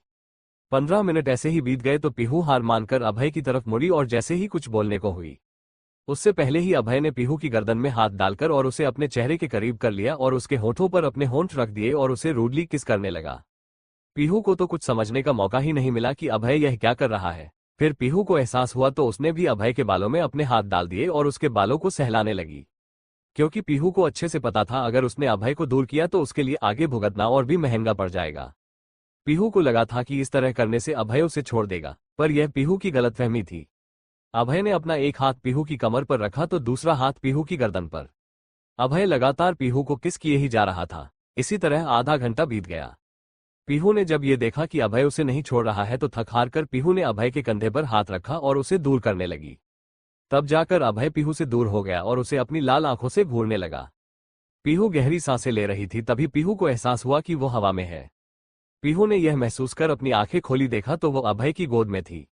पीहू हैरानी से अभय को देखने लगी और फिर गाड़ी में देखने लगी तो उसने पाया कि ना तो वहां ड्राइवर था न राजीव। पीहू ने ये देखकर अपने गले को तर किया और खुद से बोली, कैसा दोस्त है मेरा, मुझे अकेला छोड़कर भाग गया का। पीहू ने अभय के गले में अपने बाहर डाल रखी थी। फिर पीहू ने सामने देखा तो सामने बहुत ही खूबसूरत सा घर था, जिसे देखकर पीहू के चेहरे पर छोटी सी मुस्कान आ गई।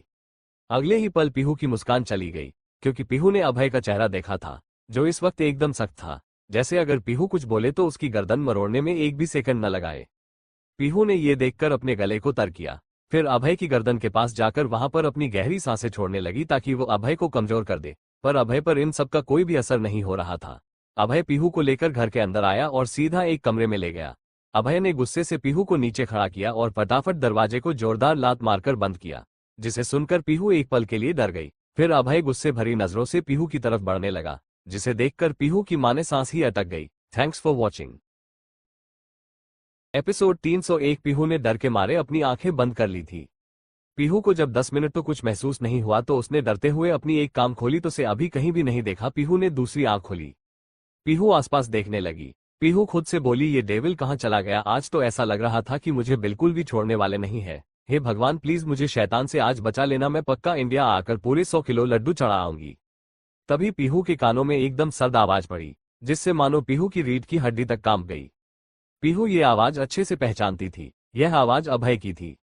अभय पीहू के कान के पास आकर एकदम सर्द आवाज में बोला, क्या इंडिया के भगवान बाहर भी काम करते हैं? पीहू ने जैसे ये सुना तो उसने अपने गले को तर किया और झटके से अभय की तरफ मुड़ी तो देखा अभय अपने हाथ बांधकर पीठ के पीछे ही खड़ा था और उसे ही गहरी नजरों से देख रहा था।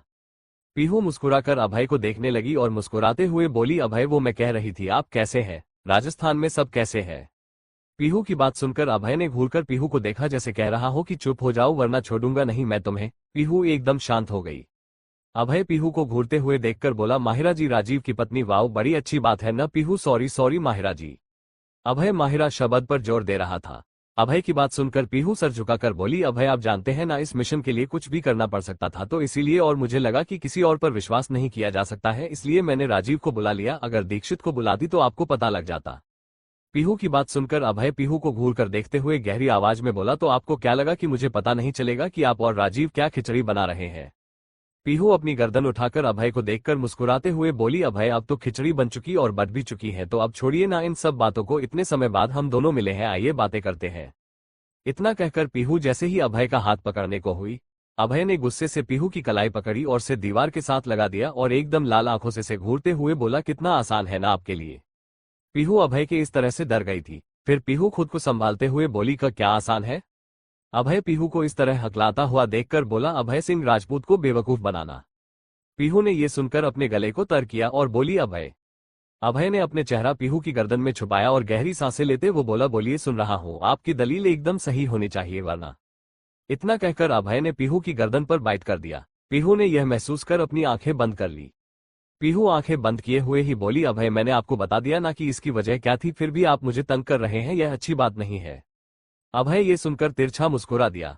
फिर पीहू की गर्दन पर वैसे ही गर्म सांसें छोड़ते हुए बोला, ये दलील तो आपकी बिल्कुल भी वैलिड नहीं, और भी कई रास्ते थे, आप उन्हें अपनाती। पीहू ने घूरकर अभय को देखा और बोली, और कौन से रास्ते थे? अभय तिरछा मुस्कुराकर बोला, मेरी वाइफ बनकर उस घर में जाने का। पीहू ने घूरकर अभय को देखा और बोली, एक तो आपने और बुआ जी ने पता नहीं मुझसे क्या क्या छुपा कर रखा है, मुझे तो समझ ही नहीं आ रहा, ऊपर से ये सब। अभय पीहू की बात सुनकर तिरछा मुस्कुराकर बोला, ओहो पीहू, आप अभी कुछ समझ में नहीं पाएंगी, अभी बहुत कुछ जानना है आपको। पीहू ने जैसे ही अभय की बात सुनी तो वो अभय की आंखों में आंखें डालकर बोली, पर अभय ये याद रखिएगा कि अगर ऐसी कोई बात हुई जिसके बारे में मुझे पता होना चाहिए, अगर वो बात छुपी हुई तो मैं आपको छोड़कर चली जाऊंगी।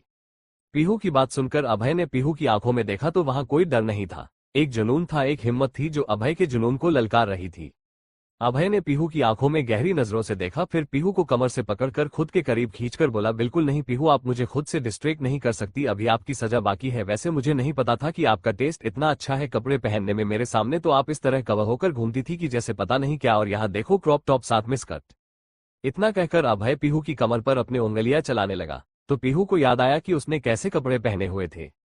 पीहू अभय के सीने पर हाथ रखकर उसे दूर करते हुए बोली, तो क्या हो गया, जैसा देश वैसा भेष। अभय पीहू की आंखों में देखकर बोला, तो क्यों ना हम यही रह जाते हैं, तो आप ऐसे कपड़े रोज पहने कीजिएगा और मुझे भी अच्छा लगेगा। पीहू अभय की बात सुनकर मुंह बनाकर बोली, नहीं, मुझे अपने घर वापस जाना है। अभय फिर झटके से पीहू से दूर हुआ और शांत और गहरी आवाज में बोला, उन सब बातों को छोड़िए, बस ये याद रखिए आपको इसकी सजा मिलेगी, आपने बहुत गलत किया अपने साथ किसी और का नाम जोड़कर। पीहू ये सुनकर अभय को देखने लगे जिसकी आंखों में एक अलग दर्द था। पीहू अभय को देखकर बोली, अभय, मैंने मेरे नाम के साथ किसी का नाम नहीं जोड़ा है, मैंने माहिरा का नाम राजीव से जोड़ा है। अभय ने फिर भी पीहू की बात नहीं सुनी और जैसे ही गुस्से से कमरे से बाहर जाने को हुआ, उससे पहले ही पीहू ने अभय का हाथ पकड़ लिया। अभय ये देखकर वहीं रुक गया। पीहू आगे आए और अभय की आंखों में देखकर गाने लगी। अभय भी पीहू की आंखों में देख रहा था। गाने के बोल, तेरी दूरियां मुझ पे गुनाह है, दिल चाहत इसकी गवाह है, मेरी दुनिया तेरी पनाह है, यही इश्क ने मुझसे कहा है।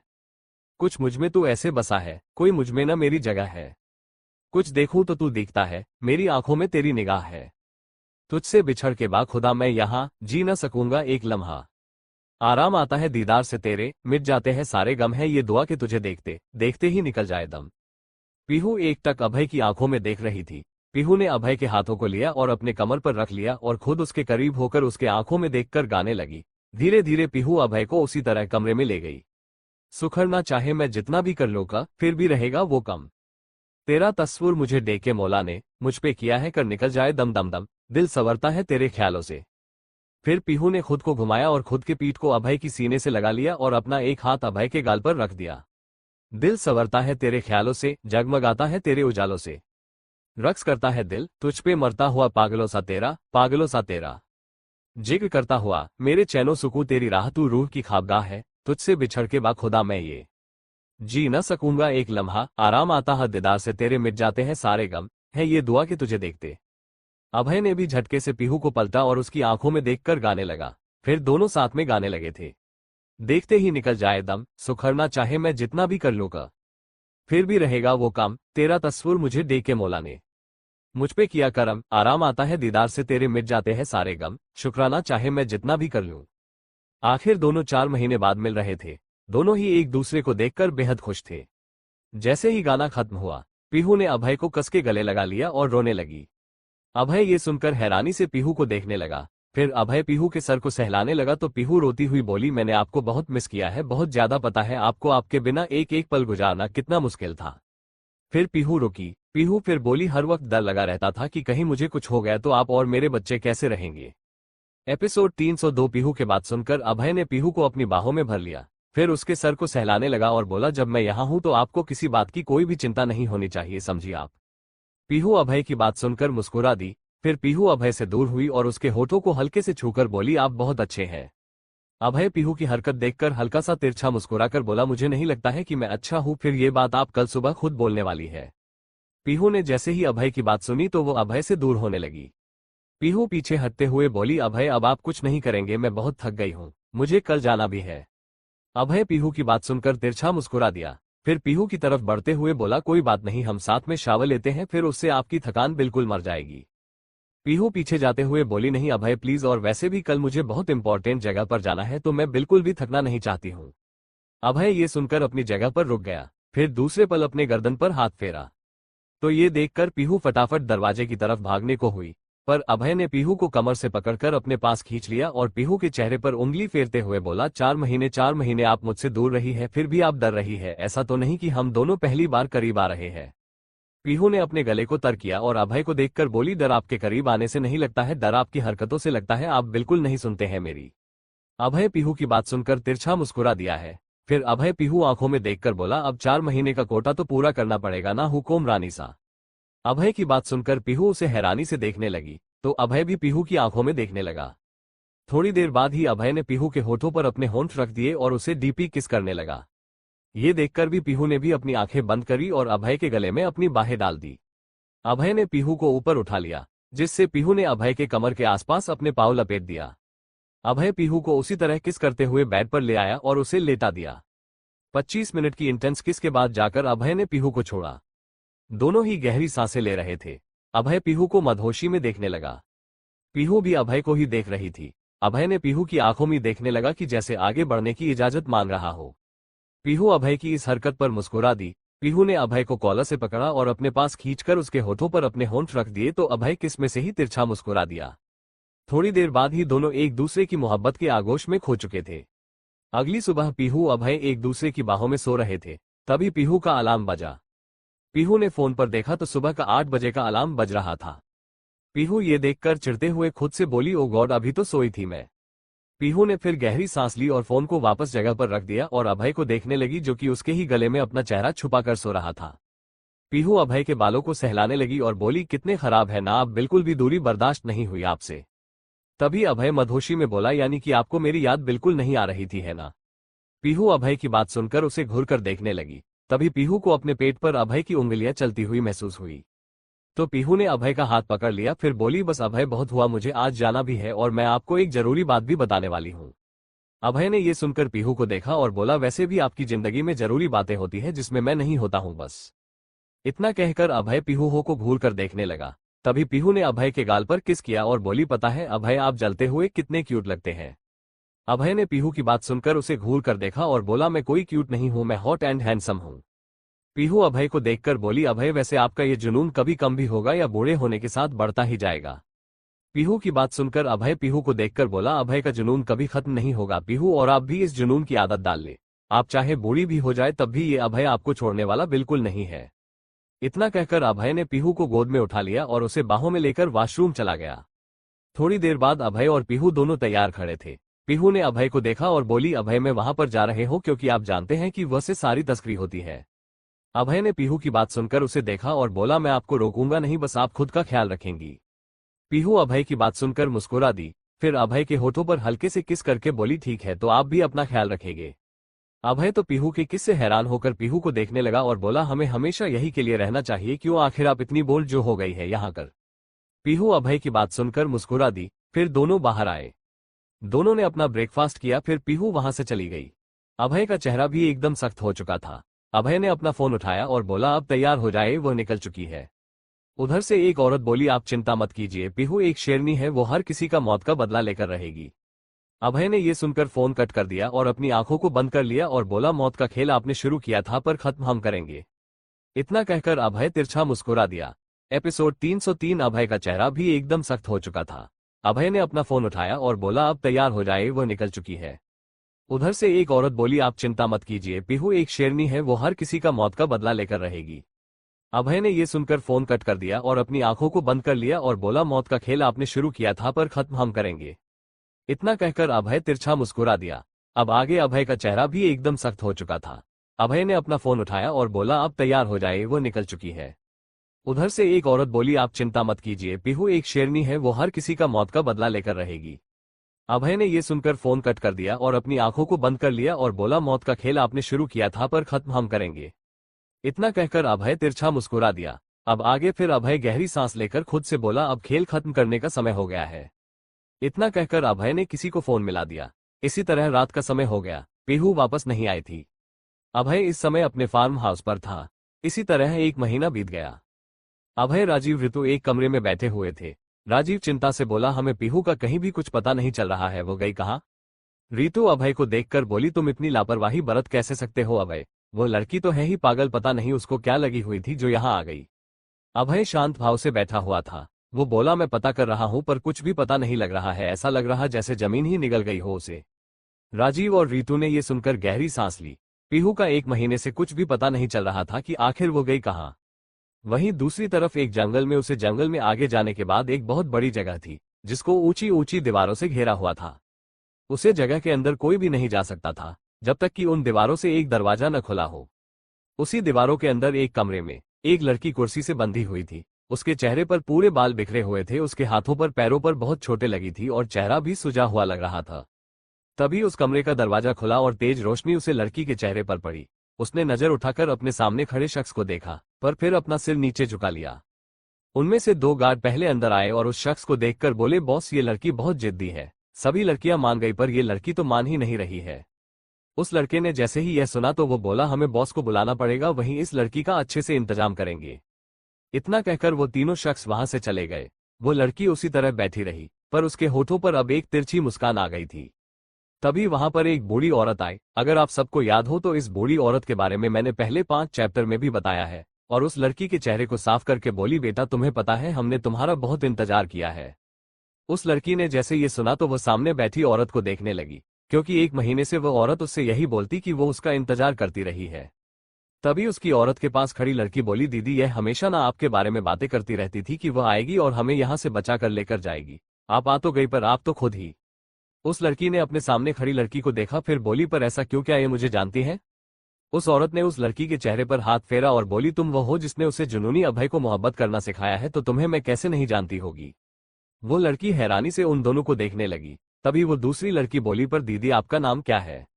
वो लड़की मुस्कुराकर बोली, पीहू अभय सिंह राजपूत। फिर वो बूढ़ी औरत पीहू के चेहरे को सहलाते हुए बोली, अब हम जल्दी यहाँ से निकालेंगे क्योंकि अब तुम यहाँ आ गई हो ना। फिर वह औरत और लड़की वहां से चली गई। उनके जाने के बाद पीहू अपना सर झुकाकर बैठ गई और खुद से बोली, बस एक बार इन सब के बॉस का चेहरा देख लो, उसके बाद यहाँ से कैसे निकलना है वो मुझे अच्छे से पता है। असल में उस जगह पर बच्चों को किडनैप करके लाया जाता था और लड़कियों को जिनके आगे पीछे कोई नहीं होता था और उन्हें अलग अलग देशों में भेज दिया जाता था। पीहू याद करने लगी कि कैसे वो यहाँ पर आई थी। फ्लैशबैक। पीहू को घर जाते वक्त रात हो गई थी, इसलिए पीहू पैदल ही घर जा रही थी। तभी अचानक उसके सामने एक गाड़ी आकर रुकी और उसमें से कुछ आदमी निकले। उन आदमियों ने पीहू को पकड़ लिया। पीहू उनसे छूटने की कोशिश करने लगी पर वो छूट नहीं पाई या पीहू छूटना ही नहीं चाहती थी। फिर उन गुंडों ने पीहू को वगी बेहोश कर दिया। फिर पीहू ने जब आंखें खोली तो वो यहाँ पर थी। फ्लैशबैक खत्म। इसी तरह पूरा दिन बीत गया। अगली सुबह पीहू का सर अभी भी झुका हुआ था। वो थोड़ी सी कमजोर हो गई थी क्योंकि उसे सिर्फ खाना, एक वक्त का खाना दिया जाता था। तभी वहां पर एक शख्स अपने दमदार पर्सनैलिटी से अंदर आया। पीहू ने नजर उठाकर देखा तो उस शख्स को देखकर हैरान हो गई, पर पीहू फिर भी शांत रहे। तभी वो शख्स आगे आया और पीहू के सामने कुर्सी पर बैठकर बोला, इतना सब कुछ हो गया है, 1 महीने से हम तुम्हें टॉर्चर कर रहे हैं, फिर भी तुम मान क्यों नहीं रही हो? पीहू अपने बालों से ही उस शख्स को देखने लगी। उसे गुस्सा तो बेहद आ रहा था पर अभी इस हालात में नहीं थी कि उस शख्स को उठाकर पटक दे। फिर वो शख्स अपनी जगह से खड़ा होकर बोला, अगर यह नहीं मानती तो रहने दो, वाक्यों की तैयारी करो, 2 दिन बाद यहां से शिप जाएगा। इतना कहकर वो शख्स वहां से चला गया, पर पीहू के चेहरे पर चिंता के भाव उभर आए थे, क्योंकि जिस मकसद के लिए वो यहाँ आई थी वो मकसद पूरा होने ही जा रहा था। पीहू ने अपनी आंखें बंद की तो उसके सामने अभय और अपने तीनों बच्चे का चेहरा आ गया। पीहू मुस्कुराकर बोली, इस जन्म में अगर हमारा आगे साथ नहीं है तो कोई बात नहीं, पर अगले जन्म में हम सब जरूर साथ में होंगे। इतना कहकर पीहू ने झट से अपनी आंखें खोली और लाल आंखों से अपने आसपास देखने लगी। वहीं दूसरी तरफ अभय, जो कि आराम से सोफे पर बैठा हुआ था, उसने झट से अपनी आंखें खोली। उसकी आंखें बेहद लाल थी। अभय खुद से बोला, पीहू को उसके अभय से कोई अलग नहीं कर सकता, कोई भी नहीं। इतना कहकर अभय ने अपना फोन उठाया और किसी को फोन करके बोला, अब वक्त आ गया है। एपिसोड 304। इसी तरह 2 दिन बीत गए। रात का समय। सभी लड़कियों को तैयार कर दिया गया था और लड़कों को भी। गार्ड्स उन सभी को लेकर शिप में जाने के लिए तैयार थे। सभी गार्ड्स एक कमरे के सामने आकर रुक गए। जैसे ही उन्होंने दरवाजा खोला और उससे पहले ही उन पर किसी ने गोलियों से फायरिंग कर दी। गार्ड्स ने जैसे ये देखा तो वो सचेत हो गए। वही कमरे में सभी डरे हुए खड़े हुए थे। पीहू ने सभी की तरफ देखा और बोली, अगर डर गए तो मर गए। मैं पहले ही बता रही हूँ, खुद को बचाना है तो खुद को ही लड़ना होगा, कोई नहीं आएगा हमें बचाने। इतना कहकर पीहू फटाफट उसे बड़े से ट्रक के पास गई जिसमें सभी को भरा जाना था। पीहू फटाफट ड्राइवर के आगे गई और उसके सर पर जोर से एक रोड मारी जिससे वो ड्राइवर वहीं गिर गया। अब वहां पर एक सायरन बज गया जिसे सुनकर पीहू गुस्से में आ गई, क्योंकि इस सायरन का मतलब था सभी को सब कुछ पता चलना। पीहू ने सभी को उसे ट्रक में बैठने का इशारा किया तो सभी फटाफट उसमें बैठ गए। पीहू के साथ कुछ लड़के भी थे। पीहू ने उसमें से कुछ को आगे बैठने का इशारा किया ताकि मदद आने पर उनकी मदद ले सके। गार्ड्स ने जैसे ये देखा तो वो धन धन आते हुए फटाफट उसे ट्रक की तरफ आ पड़े। ये देखकर पीहू ने पहले ही रेस देखकर उसे बड़े से ट्रक को वहां से ले गई। पीहू ने फिर उस ड्राइवर की लाश को देखा और एक लड़के को देखकर बोली, फोन निकालो जल्दी से। लड़के ने डरते हुए ड्राइवर की जेब से फोन निकाला तो पीहू उन्हें फटाफट एक नंबर बोला और बोली, इस नंबर पर जल्दी कॉल करो और जैसे ही उठाए मुझे देना। उस लड़के ने वैसा ही किया। दूसरी साइड से जैसे ही फोन पिक किया गया उसने वो फटाफट को पीहू को दे दिया। पीहू ने फटाफट लड़के से फोन लिया और ट्रक को अपनी स्पीड से भगाते हुए बोली, हमने सब प्रूफ इकट्ठे कर लिए हैं पर अब गेम हाथों से निकलती जा रही है, आपके यहाँ आना पड़ेगा। थोड़ी देर बाद पीहू उस ट्रक को लेकर सड़क पर दौड़ाई जा रही थी। वो ट्रक बेहद बड़ा था, उसे संभालना ही पहले तो बहुत मुश्किल था और फिर इतनी स्पीड में दौड़ाना उससे भी ज्यादा मुश्किल, पर पीहू ने फिर भी हार नहीं मानी थी। पीहू ने पीछे मुड़कर देखा तो वहां पर गाड़ियों का काफिला उसका पीछा कर रहा था। ये देखकर पीहू ने तिरछा मुस्कुराहट दी। तभी अचानक किसी ने एक गोली चलाई जो सीधा पीहू के ट्रक के टायर में लगी, जिससे पीहू के ट्रक का बैलेंस बिगड़ गया और ट्रक ने अपना बैलेंस खो दिया, जिससे ट्रक गिर गया। ट्रक की स्पीड ज्यादा होने के कारण वो ट्रक सीधा घसीटता हुआ चला गया। थोड़ी दूर जाकर वो ट्रक रुका। पीहू को बेहद चोट आ चुकी थी, उसके सर से बेहद खून बह रहा था। तभी वो 4-5 गाड़ियां वहां आकर रुकी। उनमें से वीरेंद्र जी पहले निकले। पीहू ट्रक से निकलने की कोशिश कर रही थी पर उससे निकला ही नहीं जा रहा था। वीरेंद्र जी के आदमियों ने आगे आकर फटाफट पीहू को उससे बाहर निकाला और उसे वीरेंद्र जी के सामने खड़ा कर दिया। वीरेंद्र जी ने जैसे ही पीहू का चेहरा देखा तो वो हैरानी से बोले, माहिरा आप। असल में पहले वीरेंद्र जी ने पीहू का चेहरा ध्यान से नहीं देखा था। वीरेंद्र जी हल्का सा डेविल हंसी हंसकर बोले, कमाल है, आप लगता है जिंदगी जीने की आस नहीं आप में। फिर वीरेंद्र जी गुस्से से पीहू को देखते हुए बोले, बहुत अच्छी चाल चली आपने। पीहू ने तिरछी मुस्कुराहट लेकर वीरेंद्र जी को देखने लगी, फिर बोली, औरत को कमजोर समझकर गलती तुमने की, उसकी सजा तो मिलनी ही थी। तभी एक गार्ड वीरेंद्र जी के पास आकर बोला, बॉस लड़कियां गायब है, ट्रक पूरा का पूरा खाली है। ये सुनकर तो वीरेंद्र जी के होश ही उड़ गए। वीरेंद्र जी पीहू को देखने लगे जो उन्हें ही तिरछा मुस्कुरा कर देख रही थी। वीरेंद्र जी गुस्से से चीखते हुए बोले, लड़कियां कहाँ है, एक भी लड़की नहीं है ट्रक में। वीरेंद्र जी की बात सुनकर पीहू तिरछा मुस्कुरा दी और बोली, वही जहां उन्हें होना चाहिए। वीरेंद्र जी ने जैसे ये सुना तो वो आग बबूला हो गए। वीरेंद्र जी ने पीहू के पेट पर कस के लात मारी जिससे पीहू पीछे जाकर गिरी। एक्सीडेंट होने की वजह से पीहू को बहुत चोट आई थी। पीहू के सर से भी खून निकल रहा था। वीरेंद्र जी गुस्से से तिलमिलाते हुए बोले, तुम मेरे सालों का बिजनेस इतनी आसानी से नहीं खत्म कर सकती। पीहू ने कुछ भी नहीं कहा। तभी वीरेंद्र जी बोले, तुम हो कौन, असल में तुम कोई मामूली इंसान तो नहीं हो जो यहां तक पहुंच गई हो। पीहू हल्का सा तिरछा मुस्कुराकर बोली, सोचो कौन है जो तेरी नींद को उड़ा सकता है, किसमें इतनी ताकत है जो तेरी जड़ों को उखाड़ कर फेंक सकता है। वीरेंद्र जी ने जैसे ये सुना तो उनके सामने बस एक चेहरा आया, अभय का। पीहू ने वीरेंद्र जी के चेहरे के भाव पढ़ लिए। वो तिरछा मुस्कुराकर बोली, पीहू अभय सिंह राजपूत। वीरेंद्र जी ने जैसे ये सुना तो वह हैरानी से पीहू को देखने लगे और बोले, पर अभय तो मेरी ही बातों पर विश्वास करेगा, उसे मैंने अपनी मुट्ठियों में लिया हुआ है। पीहू ने कुछ भी नहीं कहा क्योंकि अब उसका खड़ा होना मुश्किल हो रहा था। फिर पीहू वही बेहोश हो गई। थोड़ी देर बाद पीहू को होश आया तो उसने देखा कि वो एकदम खाई के पास खड़ी हुई है। पीहू ने अपनी नजरें इधर उधर घुमाई तो देखा कि वीरेंद्र जी कुर्सी पर बैठे हुए हैं और पीहू के हाथों को रस्सी से बांधा हुआ था। उस रस्सी को पेड़ से बांधा हुआ, यानी कि अगर वो रस्सी कट जाए तो पीहू सीधा खाई में गिर जाएगी और उसकी मौत बिल्कुल तय थी, क्योंकि वो खाई बिल्कुल भी नॉर्मल नहीं थी, उस पर नुकीले पत्थर थे जो साफ देखे जा सकते थे। वीरेंद्र जी पीहू को देखकर बोले, बहुत बड़ी गलती की तुमने यहाँ आकर, तुम्हें वही रहना चाहिए था। पहले तुमने हर्षवर्धन को मारा, उसके बाद नलिनी को दाद देनी पड़ेगी वैसे तुम्हारे लिए। पीहू ने कुछ भी नहीं कहा। पीहू अपनी नजरें नीचे झुकाए हुए ही खड़ी थी। पीहू ने अपनी आंखें बंद की हुई थी। उसके सामने बस अभय और अपने बच्चों का चेहरा आ रहा था। उसकी आंखों में आंसू थे, पर सिर्फ अपने बच्चों और अभय से न मिलने के। वीरेंद्र जी पीहू के पास आए और बोले, अब अफसोस करने का कोई फायदा नहीं है, तुम्हारी मौत तो तय है और जब तक यहाँ कोई पहुंचेगा तब तक तुम ऊपर पहुंच चुकी होगी।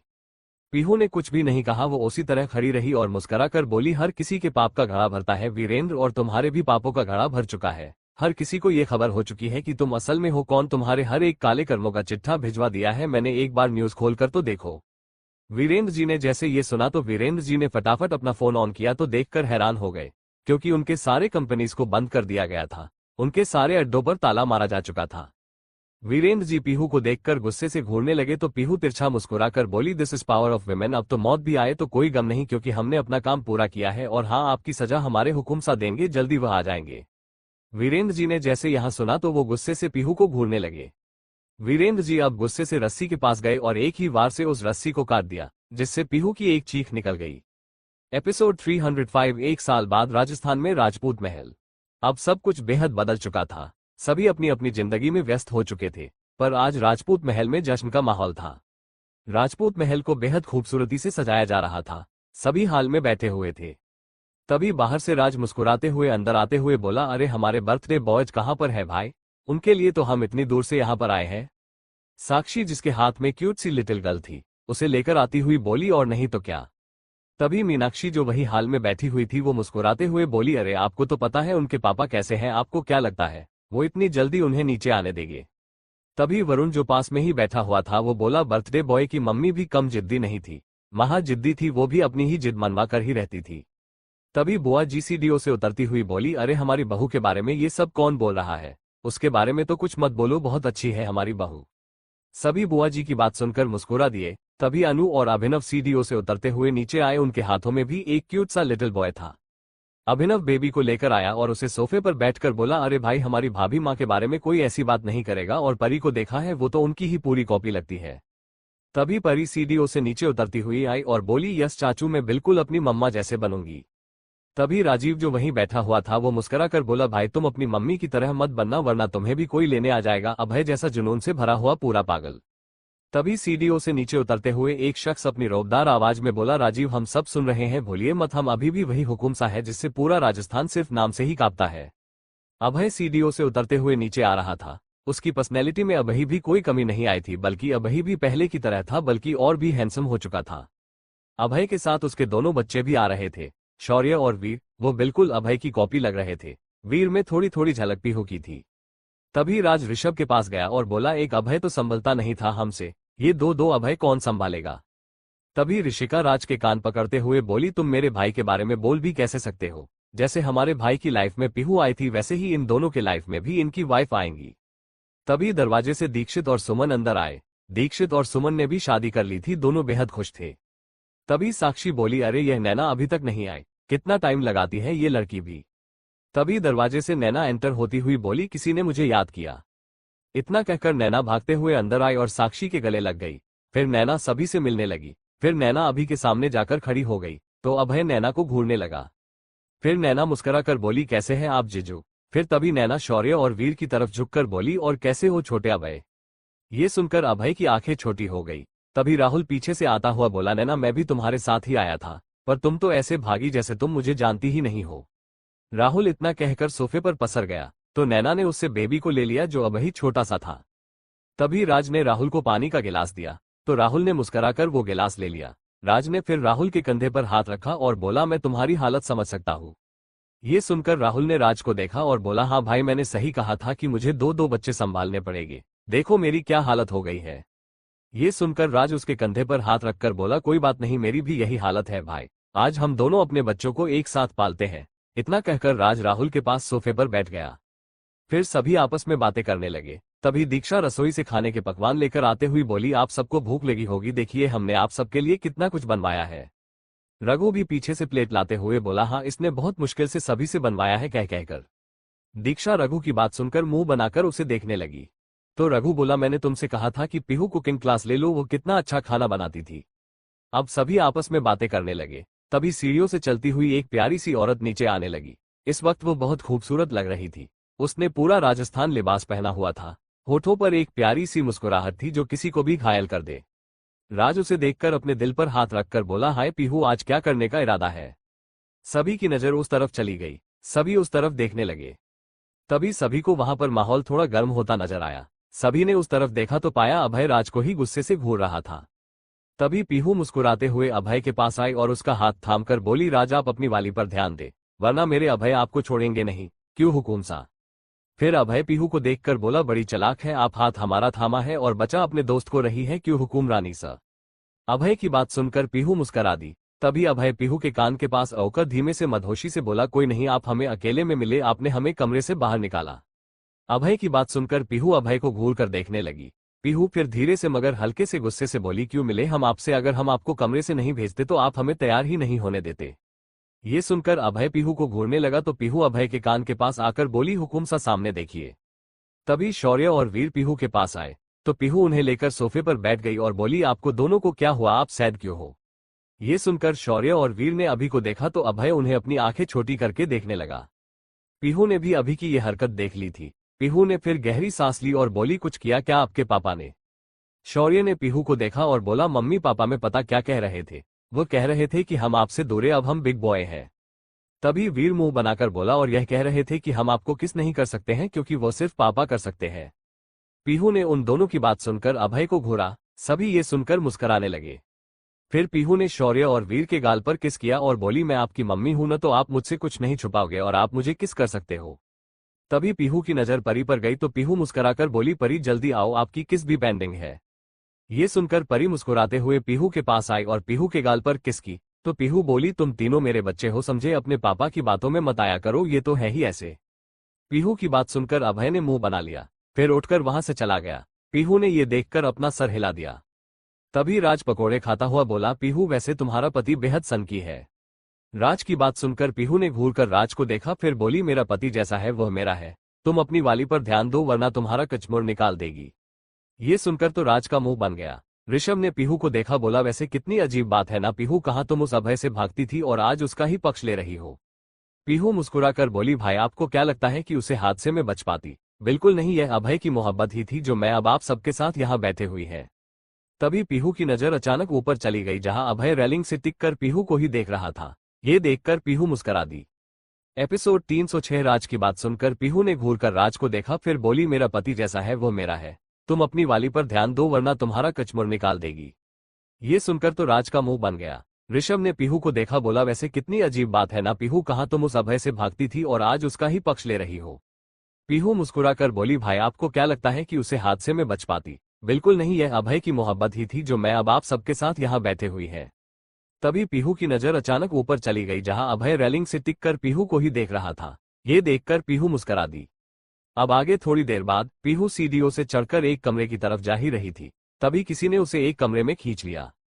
ये देखकर पीहू ने अपने दिल पर हाथ रखा और अपने सामने खड़े शख्स को घूरकर देखते हुए बोली, अभय आप कब सुधरेंगे। पीहू की बात सुनकर अभय तिरछा मुस्कुरा दिया। फिर अभय ने पीहू को कमर से पकड़ा और अपने बेनतहा करीब खींच लिया। फिर अभय पीहू आंखों में आंखें डालकर बोला, कभी नहीं था और आपको भी मुझे झेलना ही पड़ेगा, वो भाई पूरी उम्र। ये सुनकर पीहू ने भी मुस्कुराकर अभय के गले में अपनी बाहें डाल दी और बोली, आपको झेलने के लिए तो मैं पूरी उम्र तैयार। अभय भी पीहू की बात सुनकर मुस्कुरा दिया। फिर अभय पीहू को देखकर बोला, आप आज कुछ ज्यादा ही हसीन नहीं लग रही है। ये सुनकर पीहू मुस्कुराकर बोली, आखिर मेरे बच्चों का जन्मदिन है तो क्यों नहीं हसीन लगूंगी। अभय पीहू की बात सुनकर हल्का सा मुस्कुरा दिया। फिर अभय पीहू के चेहरे पर उंगली फेरते हुए मदहोशी से बोला, वैसे इनाम तो बच्चों के बाप को भी मिलना चाहिए, आखिर उनके आने की वजह मैं ही हूं। अभय की बात सुनकर पीहू ने अभय को घूर कर देखा और बोली, भूली नहीं हूं मैं। ये सुनकर अभय ने पीहू को खुद से एकदम सटा लिया और अपने करीब खींच लिया। फिर अभय पीहू की आंखों में देखकर बोला, क्या नहीं भूली आप पीहू। अभय की बात सुनकर अभय ने पीहू को घूर कर देखा और बोली, यही कि जब हम वापस आए थे तो आपने मुझे 1 महीने तक किसी से बात नहीं करने दी थी और खुद के पास ही रखा था और पीहू आगे बोलते हुए रुक गई थी। उसके चेहरे पर शर्म की लाली छा गई थी। अभय पीहू को देखकर तिरछा मुस्कुरा बोला, और पीहू और क्या किया था मैंने आपके साथ। अभय की बात सुनकर पीहू ने अभय को देखा जो उसे ही शरारत भरी निगाहों से देख रहा था। ये देखकर पीहू मुस्कुरा के बोली, कुछ नहीं मुझे जाना है। इतना कहकर पीहू अभय को खुद से दूर करने लगी, पर अभय पीहू से दूर नहीं हुआ बल्कि पीहू को और वही जकड़ लिया। फिर अभय पीहू के चेहरे को देखकर बोला, वो सजा थी पीहू और वह आपको देनी बनती थी क्योंकि आपने अपनी जान जोखिम में डालने की कोशिश की थी। पीहू ने यह सुनकर मुंह बना लिया और बोली, अच्छा बाबा आप जीते मैं हारी। फिर अभय ने पीहू को देखा और उसके गालों सहलाते हुए गहरी आवाज में बोला, पता है पीहू, उस दिन मुझे पहली बार एहसास हुआ कि अगर आप मुझसे दूर हो जाती तो मैं तो जीते जी ही। अभय इससे आगे कुछ बोल पाता उससे पहले ही पीहू ने अपने होंठ अभय के होठों पर रख दिए, जिससे अभय के शब्द उसके गले में ही रह गए थे। ये देखकर अभय ने भी पीहू को जकड़ लिया। 10 मिनट बाद जाकर दोनों एक दूसरे से अलग हुए। फिर पीहू अपनी नम आवाज में बोली, वो समय मेरे लिए भी मुश्किल था अभय। इतना कहकर पीहू उस दिन को याद करने लगी। फ्लैशबैक। पीहू ने जैसे ही देखा कि वीरेंद्र जी ने उसकी रस्सी काट दी है तो उसने अपनी आंखें बंद कर ली। तभी पीहू ने पाया कि वो गिरी नहीं है। पीहू ने अपनी आंखें खोली तो पाया कि अभय ने रस्सी को पकड़ा हुआ था। ये देखकर पीहू ने गहरी सांस ली। पीहू के होठों पर एक प्यारी सी मुस्कुराहट आ गई थी। वही अभय की आंखें इस वक्त बेहद लाल थी। वो तो यह सोचकर ही काम गया था कि अगर 1 सेकंड की देरी होती तो पीहू इस वक्त खाई में गिर चुकी होती। अभय ने गुस्से से पीहू को घूरा और जोर से चिल्लाता हुआ बोला, पीहू आपको तो बाद में देखता हूं, पहले मैं इसको को देख लूं। इतना कहकर अभय ने वीरेंद्र जी को गुस्से से देखा। राजीव, बुआ जी और आजाद जो वहीं पर आ खड़े हुए थे, उन्होंने जैसे ही अभय की बात सुनी तो वह तीनों ही मुस्कुरा दिए, पर पीहू के चेहरे का रंग देखने लायक हो गया था। वीरेंद्र जी ने जब सबको इस तरह देखा हो तो वो गुस्से से चिल्लाता बोला, तो तुम सब यहां आ गए। फिर वीरेंद्र जी ने बुआ जी की तरफ देखा और बोला, लगता है तुम अपनी सजा भूल चुकी हो।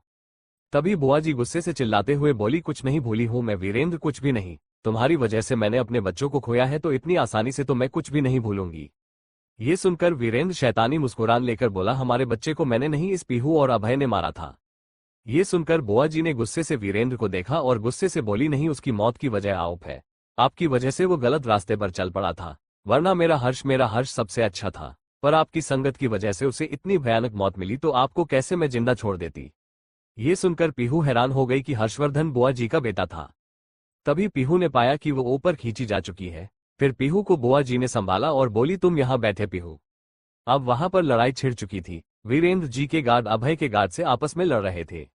वीरेंद्र जी मौका देकर वहां से भागने को हुए, पर उससे पहले ही अभय ने उनको कॉलर से पकड़ा और बोला, इतनी जल्दी नहीं फूफा जी, अभी तो आपका स्वागत करना है, आखिर आपने इतने पुण्य के काम जो किए हैं आपने। ये सुनकर वीरेंद्र जी अभय को देखकर गुस्से से चिल्लाते हुए बोले, अभय मुझे छोड़ दो, वरना कुछ भी सही सलामत नहीं रहेगा। ये सुनकर अभय गुर्राता हुआ बोला, अभय सिंह राजपूत को आज तक कोई हाथ भी नहीं लगा पाया है। अभी आपकी सजा शुरू हुई है, पूरी उम्र आपको इस सजा में रहना पड़ेगा। आपके कारण मेरे माँ बाप गए थे। ये सुनकर वीरेंद्र जी अभय को हैरानी से देखने लगे। ये देखकर अभय बोला, मुझे सब सच पता चल चुका था और आपकी वजह से ही वो धमाका हुआ था। आपके कारण मेरी पीहू के माँ बाप गए, नलिनी को भी आपने ही हमारे पास भेजा था। इतना कहकर अभय वीरेंद्र जी को मारने लगा। अभय इस वक्त बहुत गुस्से में था। वीरेंद्र जी अभय को इतने गुस्से में देखकर कांप गए थे। अभय अब गुस्से से उन्हें मारे ही जा रहा था।